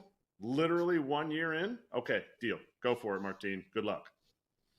There's a lot of phone calls today. I need you guys to focus on the show. I am focused on the show. You had a phone call with Hal. It's not my fault. Hal called me to say thank you to Joe for pumping up his guy. Sorry, Scott. Nobody calls you. Don't be jelly. Nobody does. I get mad if somebody calls me that knows me during the show. So I'm like, I mean, my life. Nobody calls me because they know I don't answer. Really? They text you? Yes. Yeah, I'm I mean, kinda it like takes that. it's really special if someone calls me and I answer. And you answer, yeah. Especially like unprompted. You don't know they're calling, and you're just, Yeah. or I mean, if it's not a number you know. Unless it's like my kids or somebody, Yeah, and that's I usually don't answer, so nobody take it personally. Yeah. Now you're gonna get a phone call during the show. Anyway, Andy McCullough coming up.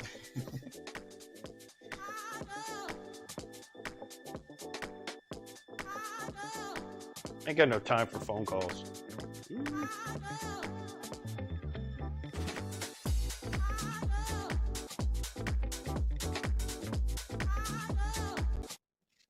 Hey, Andy McCullough is back on the show. We love having you on here, so thanks again for the time, Andy. Give him a follow at by McCullough. You can also check out his book, The Last of His Kind, which is quite relevant right now as we see the very, very twilight of Clayton Kershaw's career here. Maybe he'll pop into a game or two in the World Series. Anyway, Andy, good to see you.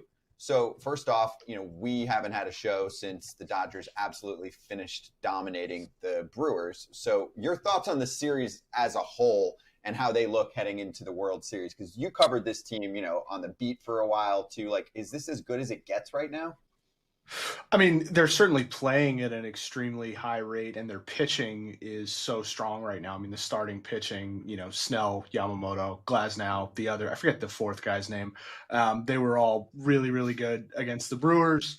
And so, yeah, they get a good amount of time off. They're going to play, a team in Seattle or Toronto who's, going to have to go to a Game 7 and use their bullpen. Even with the days off, they'll be a little gassed. The Dodgers can set everything up, so Snell and Yamamoto in some order are set up for 1 and 2, and then back again for 5 and 6. And so, yeah, like I don't know if this is like the best Dodgers team of this group, this sort of era, but it's certainly one that peaked at exactly the right time. Well, isn't that what they planned on the whole year? I mean, Pretty I don't much, know why yeah. everyone's so surprised. Listen, only Yeah. one of us had them 1 in their power rankings the entire year, and you know how much I love power rankings, so I just want to say that I had them 1 the entire year, never faltered, unlike a lot of people on this show.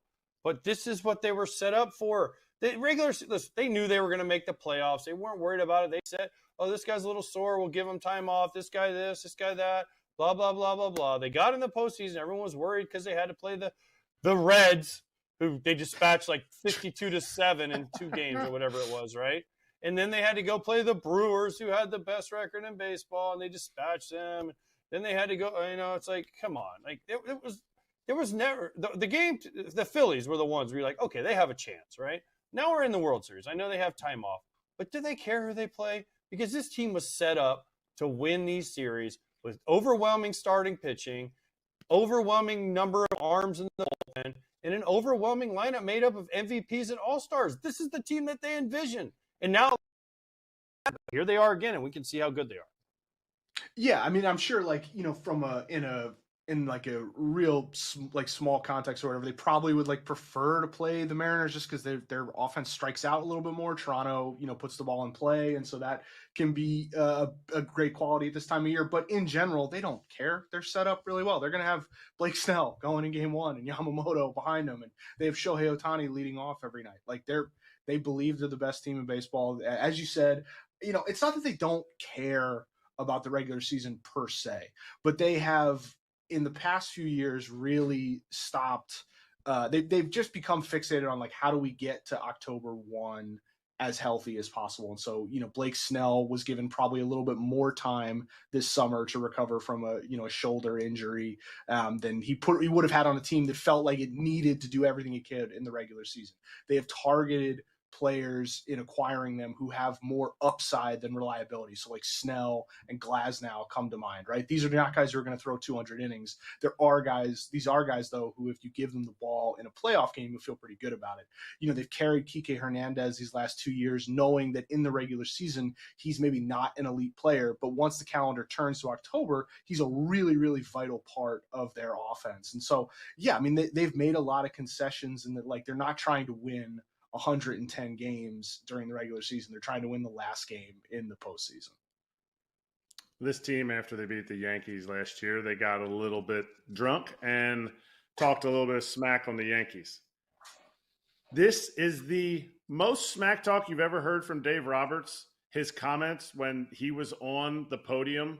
Does that make you feel like they hear people saying they're ruining baseball and they're saying poo on you guys? And is that the most smack talk you've ever heard from Dave Roberts? Yeah, that was pretty good. That was pretty strong. I mean, I think, yeah, they clearly are aware of what the narratives are. You know, they're not like shut off from the world. I don't know how much that affects guys on a day-to-day basis, because like playing baseball is extremely hard, as you guys know, and like being good at it is even harder. And so like I don't know how much it's creeps into their like day-to-day preparation, things like that. But yeah, like all spring training, they all had to answer questions about how they were, quote unquote, ruining baseball during the season. They had to deal with the idea of like, oh, you guys are really underperforming what your expectations were. And so, yeah, when you get a chance to win the pennant, you can do a little bit, you can treat it like it's, Taste Myself Tuesday and really gloat and enjoy it. I mean, they've earned it. Listen.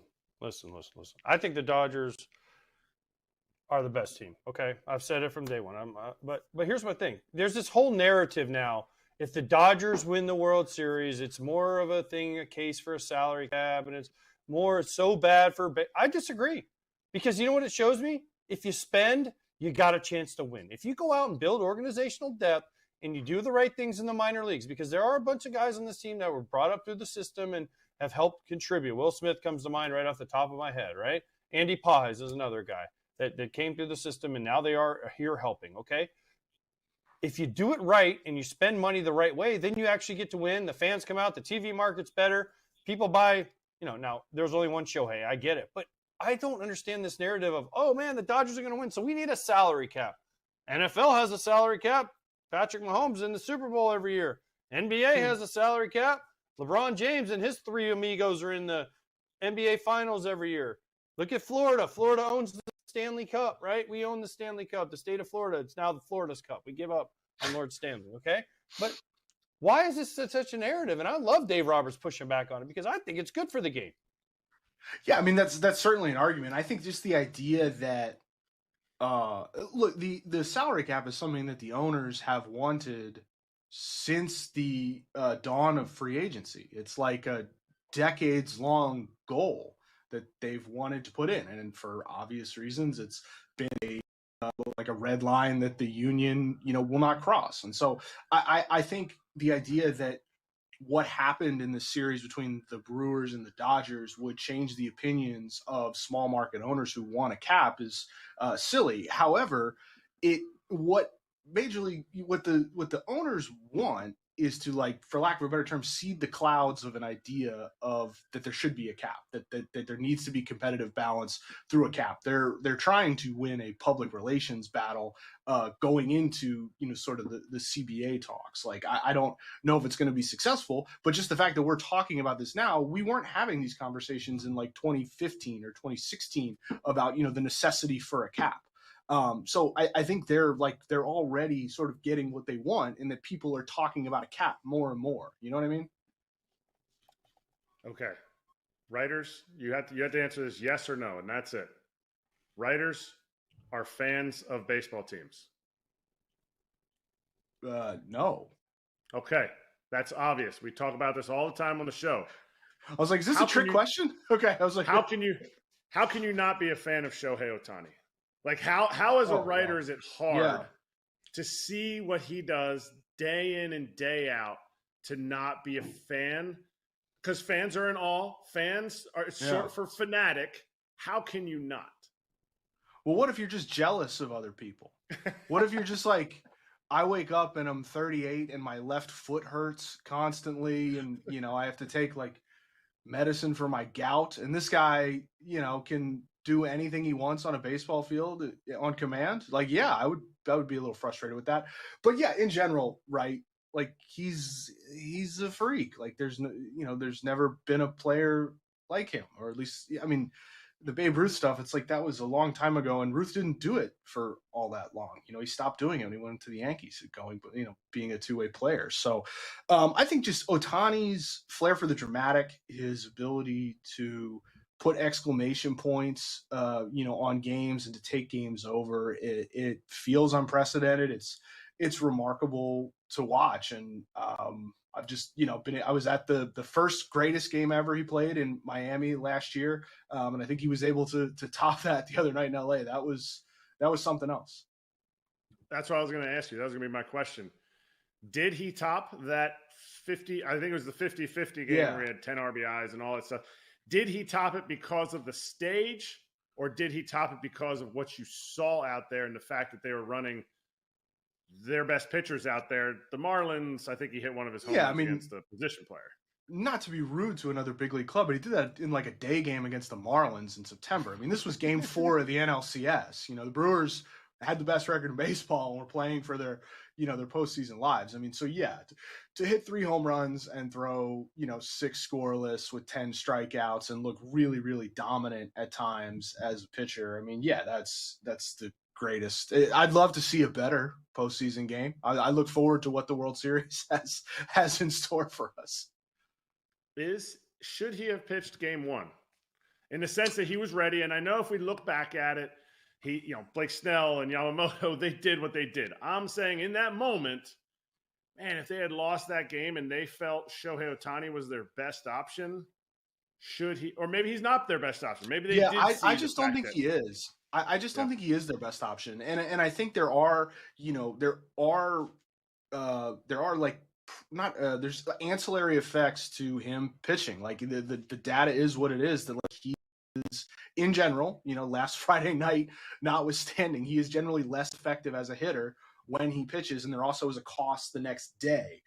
So setting it up the way they did so that he would go, game 4 makes sense. And look, I think Snell is probably their best pitcher, but like we're really picking at nits between him, Yamamoto and Ohtani. They're all really, really good, but I just think you set it up to have Snell and Yamamoto in 1 and 2 so they can come back for 5 and 6. It just makes more sense from a scheduling perspective. Andy, this is going to sound crazy, or maybe not, but do you think that other owners around baseball are watching Shohei right now and going, maybe we should have called his rep a few years ago and been like, $1 billion, right? Like just say something so crazy to see if it was all about signing with the Dodgers, or if he would have considered some other option from a team that said, we love you even more than they do, and we're going to do something crazy.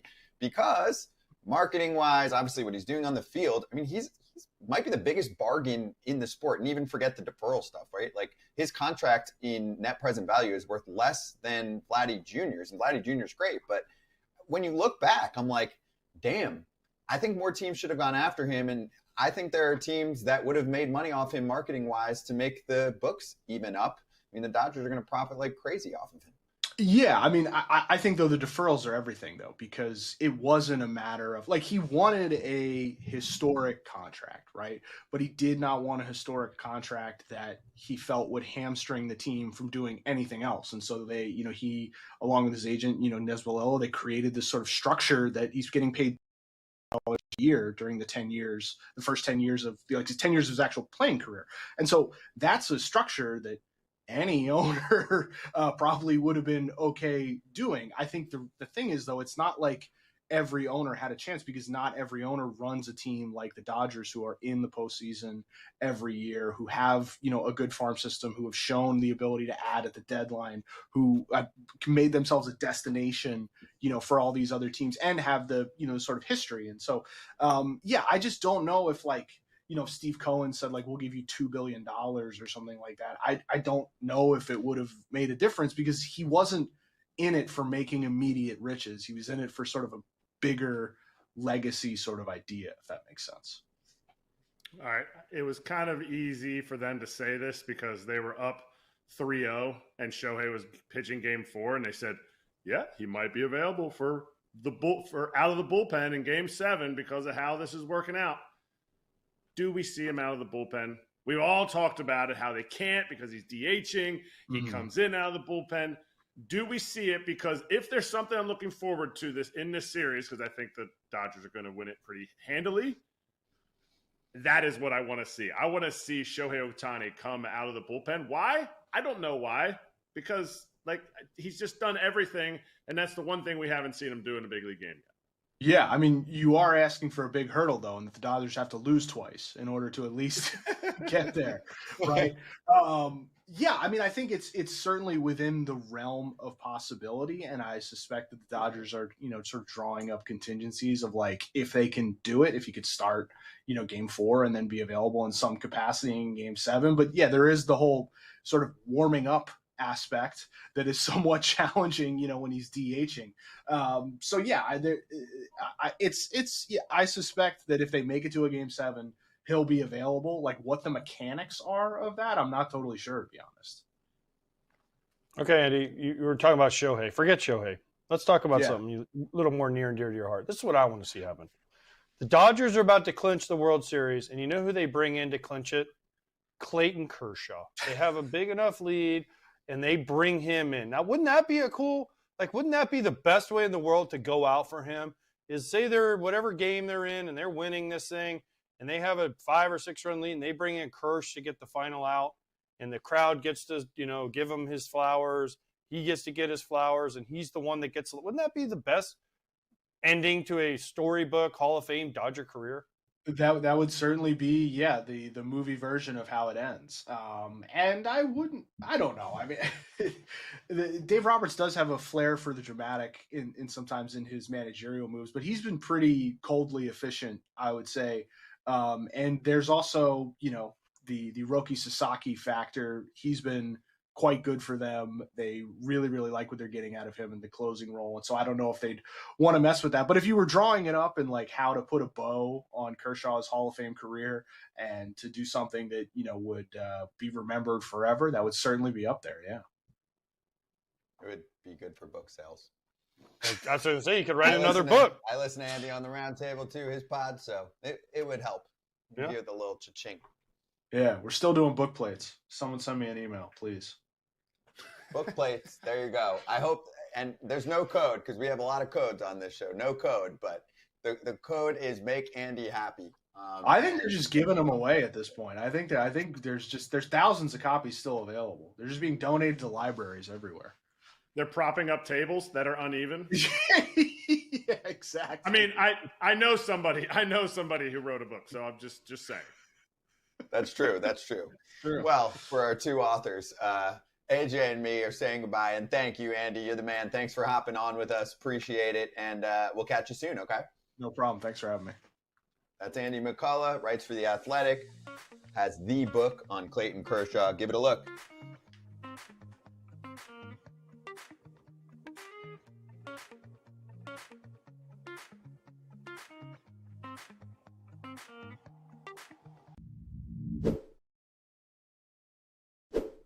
For all you parents out there like me with teenagers trying to already keep a million things under control, Cash App is here to help us make sure your teens' money and their spending isn't adding up to craziness. With the Cash App card available to teens 13 to 17 with sponsorship by an eligible parent or guardian, every transaction triggers a real-time notification for you to see, empowering your teen to practice independence while giving you peace of mind by keeping track of their spending. You can also manage everything directly from your own Cash App account without having to switch between the two. With the Cash App card, you and your teen's balances receive 24/7 fraud monitoring, and if something ever feels off, you have the ability to lock their card right from your phone in just one tap. If you're ready to give your teen more independence while staying in the loop, start by downloading Cash App and setting up their account today. For a limited time, new Cash App customers can earn $10 if they use code FAMILY10 in their profile at sign up and send $5 to a friend within 14 days. Terms apply. Cash App is a financial services platform, not a bank. Banking services provided by Cash App's bank partners. Prepaid debit cards issued by Sutton Bank, member FDIC. Direct deposit and promotions provided by Cash App, a Block Inc. brand. Visit cashapp.app/legal/podcast for full disclosures. Hey, we're here giving you a quickie signing. Then we're going to talk about Shohei Ohtani's performance from Friday night. The Astros signed up Nate Pearson, 1 year, $1.35 million major league contract. They're going to give him a chance to be a starting pitcher. He used to be a big deal pitching prospect in the Toronto Blue Jays system. Remember? I mean, he was like a top 3 pitching prospect. Yeah, he was big time. Yeah, he's 29 now. It hasn't worked out. He was hurt though for a while. For a while. They tried him as a reliever. They tried him as a starter. He can't throw strikes this past year. He barely pitched in the majors. I think it was like 15 innings. Yeah. He was mostly in AAA. But he's 29. He's not 39. You never know. I think Dana Brown was working maybe for the Blue Jays or something when he was picked. There's a connection there. So, because some people are looking like, wait, free agency started? No, he was cut by the Cubs in September. So then you can sign early like this. Good for him. $1.35 million. Oh, yeah. Teams do this sometimes. They'll try and catch a guy and give him a little bit more than he would get on a minimum or whatever now to just beat the competition, right? Because they don't want him to go and have a showcase and come out firing and then, Yeah, you throw something at him now and see if it sticks. He looks good in the showcase. What is he, like 6'6", 6'7", over the top, banger. For some reason, you could see the ball out of his hand really well. I'm not sure what it was. I just remember facing him when he first came up.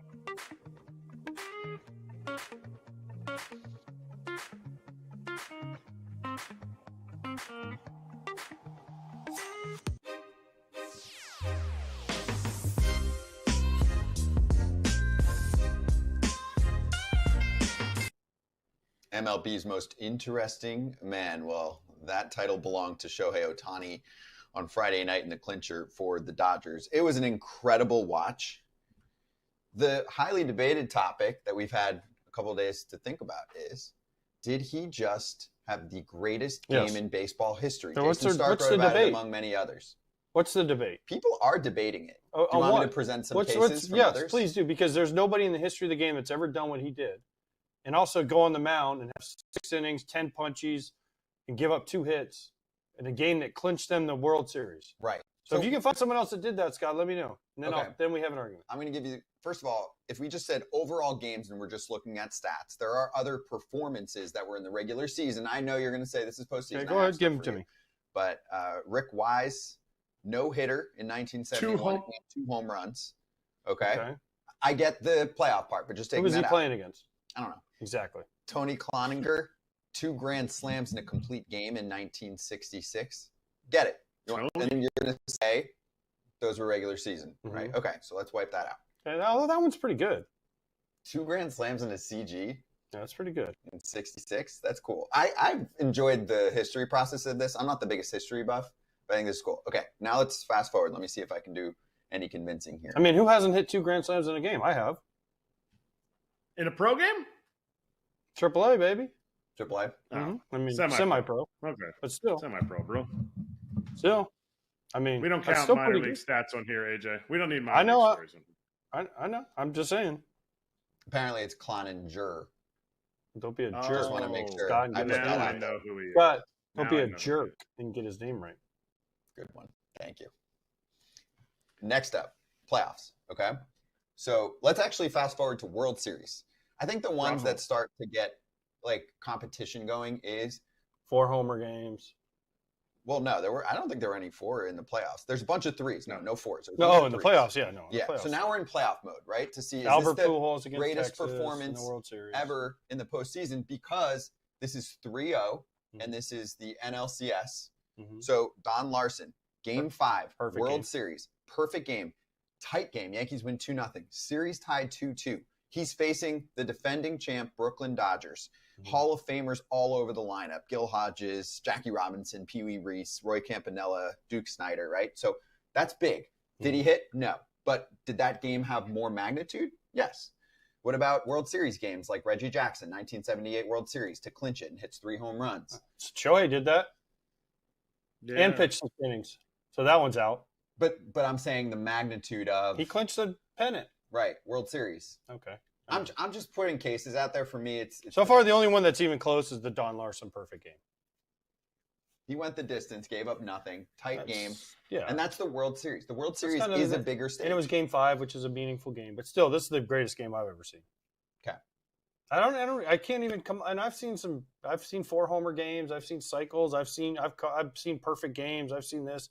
I've seen that. But ain't nobody hit one out of the stadium like Shohei did either. Golly. Right here, like, crazy. Oh, man. For Chad Patrick, look at his reaction. That's the best. 469 plus feet, giggity, but giggity, but no chance. He was just incredible. And But now he gets a week off, so now they'll complain about he had too much time off. he was so good on the mound too. I mean, you're seeing him pump 100 plus on some pitches, 6 shutout innings, 2 hits. I mean, he had more homers at the plate than he allowed hits in 6 innings. It was incredible. Is there a point where you almost want him to not throw as hard on the mound so that he stays? You forget because he's going back-to-back years of Dodgers home run record, and then he beats his own Dodgers home run record for the season. We've seen hitting, and oh my gosh, he hit 469-foot home run out of the stadium. Like I want him to stay on the mound. So is there a place where he can sit 94, 95 and not have to pump 100 every time? Is that possible? Does that even keep him healthy? Obviously, I'm just asking just because we're talking about the greatest game. And I'm almost, maybe you guys don't believe me, but I'm almost not surprised. Stop. Can we show this? Hurry. We can't show this, can we? Who's calling me? I don't think we can get that. Oh, close. we can't see it. Oh yeah, you can. Yamamoto? It says Torrey Hunter. It says Torrey Hunter. I'm not going to answer it, though. So Come I would on. love to T-Nuts pick has up got a and be job. Are you the guy now? Did you just? that's get why I text him, the- and then he's calling the me. gig? Yeah. I text him like, "You the new manager?" And so, he called me. We're off in 10 minutes, so Yeah. we'll get the Well, only report. if we had a spot where he could be like a guest. Only if we had a show where we could have Torrey Hunter on where he's not in his truck and he could do some interviews. He was great when he was on. Wait, I just want to stay on. We had him on a topic for- couple times. We had him on himself, and then we had him on with Denzel Clark after he made that catch. Oh, yeah, that was cool. That was a cool. one. Torrey's awesome. Wait, one more. Jack Morris, 10 inning shutout, Game 7, 91. Yeah, but he World didn't Series. hit. Cool. I know. Cool. You know what I love about that game is everybody always remembers, like especially in we all love Smoltz, but it like even last night with Joe Davis talking about like it's always for some reason remembered as the John Smoltz game. I guess because he's on TV, but he lost that game. It was the Jack Morris game that went 10. That's to me is like is and then listen, Smoltz had an unbelievable run in the postseason, but like that game was Jack Morris, right? I think that's the Jack Morris. No, but a lot if Really? but most people only remember it because Smoltz is on TV a little bit more. Outside of Minnesota, people were like, "Man, it was this great game," and John Smoltz went 8 innings, no runs, and some other guy is in the Hall of Fame. Jack Morris went 10, and they won 1-0. And Gene Larkin, my guy, number 9, hit the single to drive in the dazzle, the skull at Dan Gladden from third. That's a good one. So it's just cool. That This must was be a like Fox fun thing. history lesson. That must be a Fox thing because I think of it as a Jack Morris game. I do Like too. he was I never. mean, I was a he Braves was fan. never I was a gonna Braves come out. fan. So I mean, of course, I was rooting for the Oh, Braves. that's why. Also, Yeah. so last thing here, because I know we have like 20 seconds. I'll just give you the line at the finisher here. Babe Ruth, 166 games pitched, and this is from Jason Stark's article. One time he had a 2-homer game.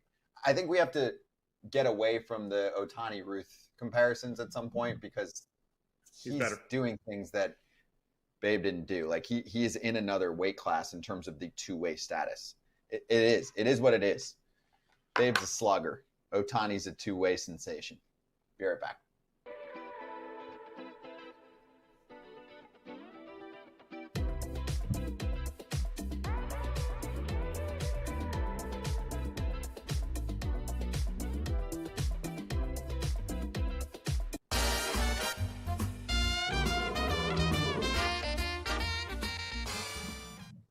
BetMGM locked. Wow, that's really rough. We have a sound effect and an X. Here's my request, okay? Yeah, we all missed on Friday. By the way, that's some bullshit because What? I won my last one and I'm not on there. So you need to change yeah, but that. You weren't on Friday. Yeah, You but do it by doesn't day care. by My day. last one was Thursday and I won. So I- it should be not a wow. We gave you that on Friday. On Friday, we Oh, gave you I'm the just credit. So we gave you My props. thing is, Watch the show. if we all hit on a bet, which we've done plenty of times during the course of this show, right? Where it's 4 for 4 night, whatever. I want like all the pomp and circumstance. Like I want it to be ridiculous. Because I feel like we like really get it. Like that X has really taken over and now we've got a sound effect. So like if we all get it right tonight, then we better bring it tomorrow. But there's also a pretty I'll good do chance better. we are making different picks. Anyway, updated money bags for the postseason. Look at Pat. And AJ, you're up. You're up a little bit. You want to go? I mean, I can. Yeah, go for it. It's real simple. It's plus 105. It's both teams to score 3 runs. That's it. Wow. Plus 105. Both teams to score 3 runs. You found a special, huh? Yeah, I wanted Vlad Guerrero to draw a walk, but I couldn't find that anywhere. I would have bet a lot on that one. There ain't anywhere on the app. I'm not putting that up on the I barely bet One MGM walk? agreed. Well, okay, one walk for Freddy. Let's say it was minus 300. That's what you want to take? Now, it'd be Yeah. 1.5. He'd be at 1.5. They did it last year. I cashed that with Soto a bunch last year because you knew Soto was going to get a walk. And it started to get to 1.5. You still dabble in that, but I didn't see it, so I like yours. Good job, AJ. Let's step aside from It was a little picks. hidden. I had to kind of dig to find that one. That was good. That's creative. I like that. Kratz, me, and I think Pap later when we do our next go round. But for a minute here, I want to shout out a giveaway that is ending today. Us with BetMGM. 5 lucky winners, $500 in bonus bets to celebrate the postseason. Follow BetMGM and Foul Territory TV on Twitter. Tag a friend. Deadline to enter today, 11:59 Eastern Time, PM. Winners will be selected at random and contacted on Saturday, the 25th.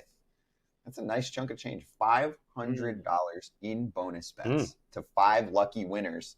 Go on FT Twitter or BetMGM Twitter now. Go find the tweet. I'll retweet it right now within the next minute, too, and get after it. You can also scan the QR code on the screen to find it.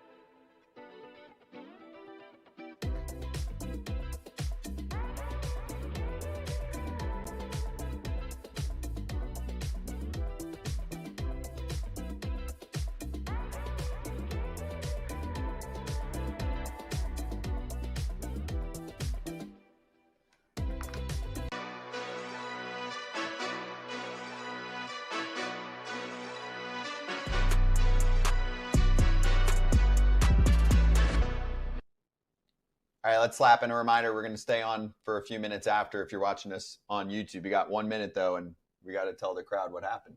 Oh, yeah. So I had a bet with a player on Mississippi State who's, was friends with my daughter when she went to Mississippi State. So, and by the way, Pap, your team sucks because they suck. And so Not a money bet. No, not a money bet. It was to get a tattoo. So whoever lost had to get a tattoo, and I was on the field and I was sweating. And a interception, thank you, 93 for Florida, and I don't have to get a tattoo. And then I saw the kid after the game. He was like crying, and I felt so bad for him. I told him he didn't have to get a tattoo either, but just it was one of those moments. It was cool. Sorry, but yeah, it was awesome.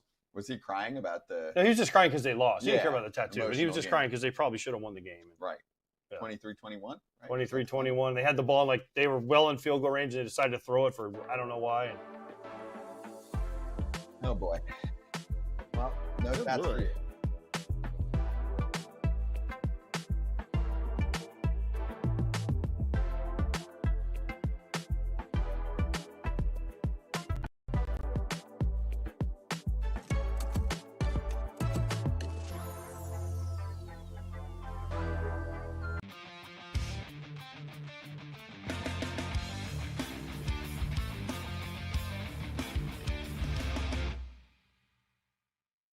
FT Nation, what's up? It's your boy Pap coming to you on this Monday. What's happening? Series tied up 3-3, so it's a coin toss from here on out. But to me, tonight's game, whoever scores first wins this ball game. It's going to be important to get out ahead tonight's game. So Vegas has got this as a coin toss, and they getting plus money with the Mariners, so I got to take the plus money at plus 110. I'm putting 100 on it. Let's go M's. All right, so good news. We will not be swept tonight. We also will not sweep because I am going on the other side. You're and taking the Blue Jays. Blue Jays money line minus 125 to win a hundo. My buddy Pap, I'm going against him even on his details. I do not think the team that scores first necessarily wins. I could see Bieber giving up a home run in the first or second inning to one of the Mariners' bats if it's a solo shot or a 2-run shot. I think the Blue Jays are capable of scoring runs. he did that before. Yeah. So I disagree on all fronts with Pap. I think it'll be a close game, fun game. I think the Blue Jays have more consistency to their offense, and they find a way to win. Plus, it's at home. Like a 5-4 kind of As situation. long as they both score 3, that's all that matters. Right. That fits your narrative. What about you, Kratz? What do you need? In this, you got to pick who you think's going to win. So I think I agree with Scotty. Hopefully that's not bad for you, Scotty, but it's not my lock. My lock is My ex-teammate, Dalton Varsho, who we just talked about on the show with Joe Girardi, hits, runs, and RBIs over 1.5, coming out at plus 110. Very nice. BetMGM players, you can get yourself an odds boost token for the MLB postseason. It's nice and shiny in gold if you have it in your app or online at betmgm.com. You know what to do. Activate it on your bet slip. If you win that wager with the boost token, you get extra winnings. Gambling problem or concern, call 1-800-GAMBLER. And we're getting ready for Dodgers territory in about a minute. We'll flip you over to that if you want to check it out. If you're a Dodgers hater, then go in there and troll away. FT postgame show tonight, Mariners Blue Jays Game 7. We cannot wait. We'll give you all the goods afterward, the good, the bad, and what's next. Kratz, you've got last word here with Kratz hats. I mean,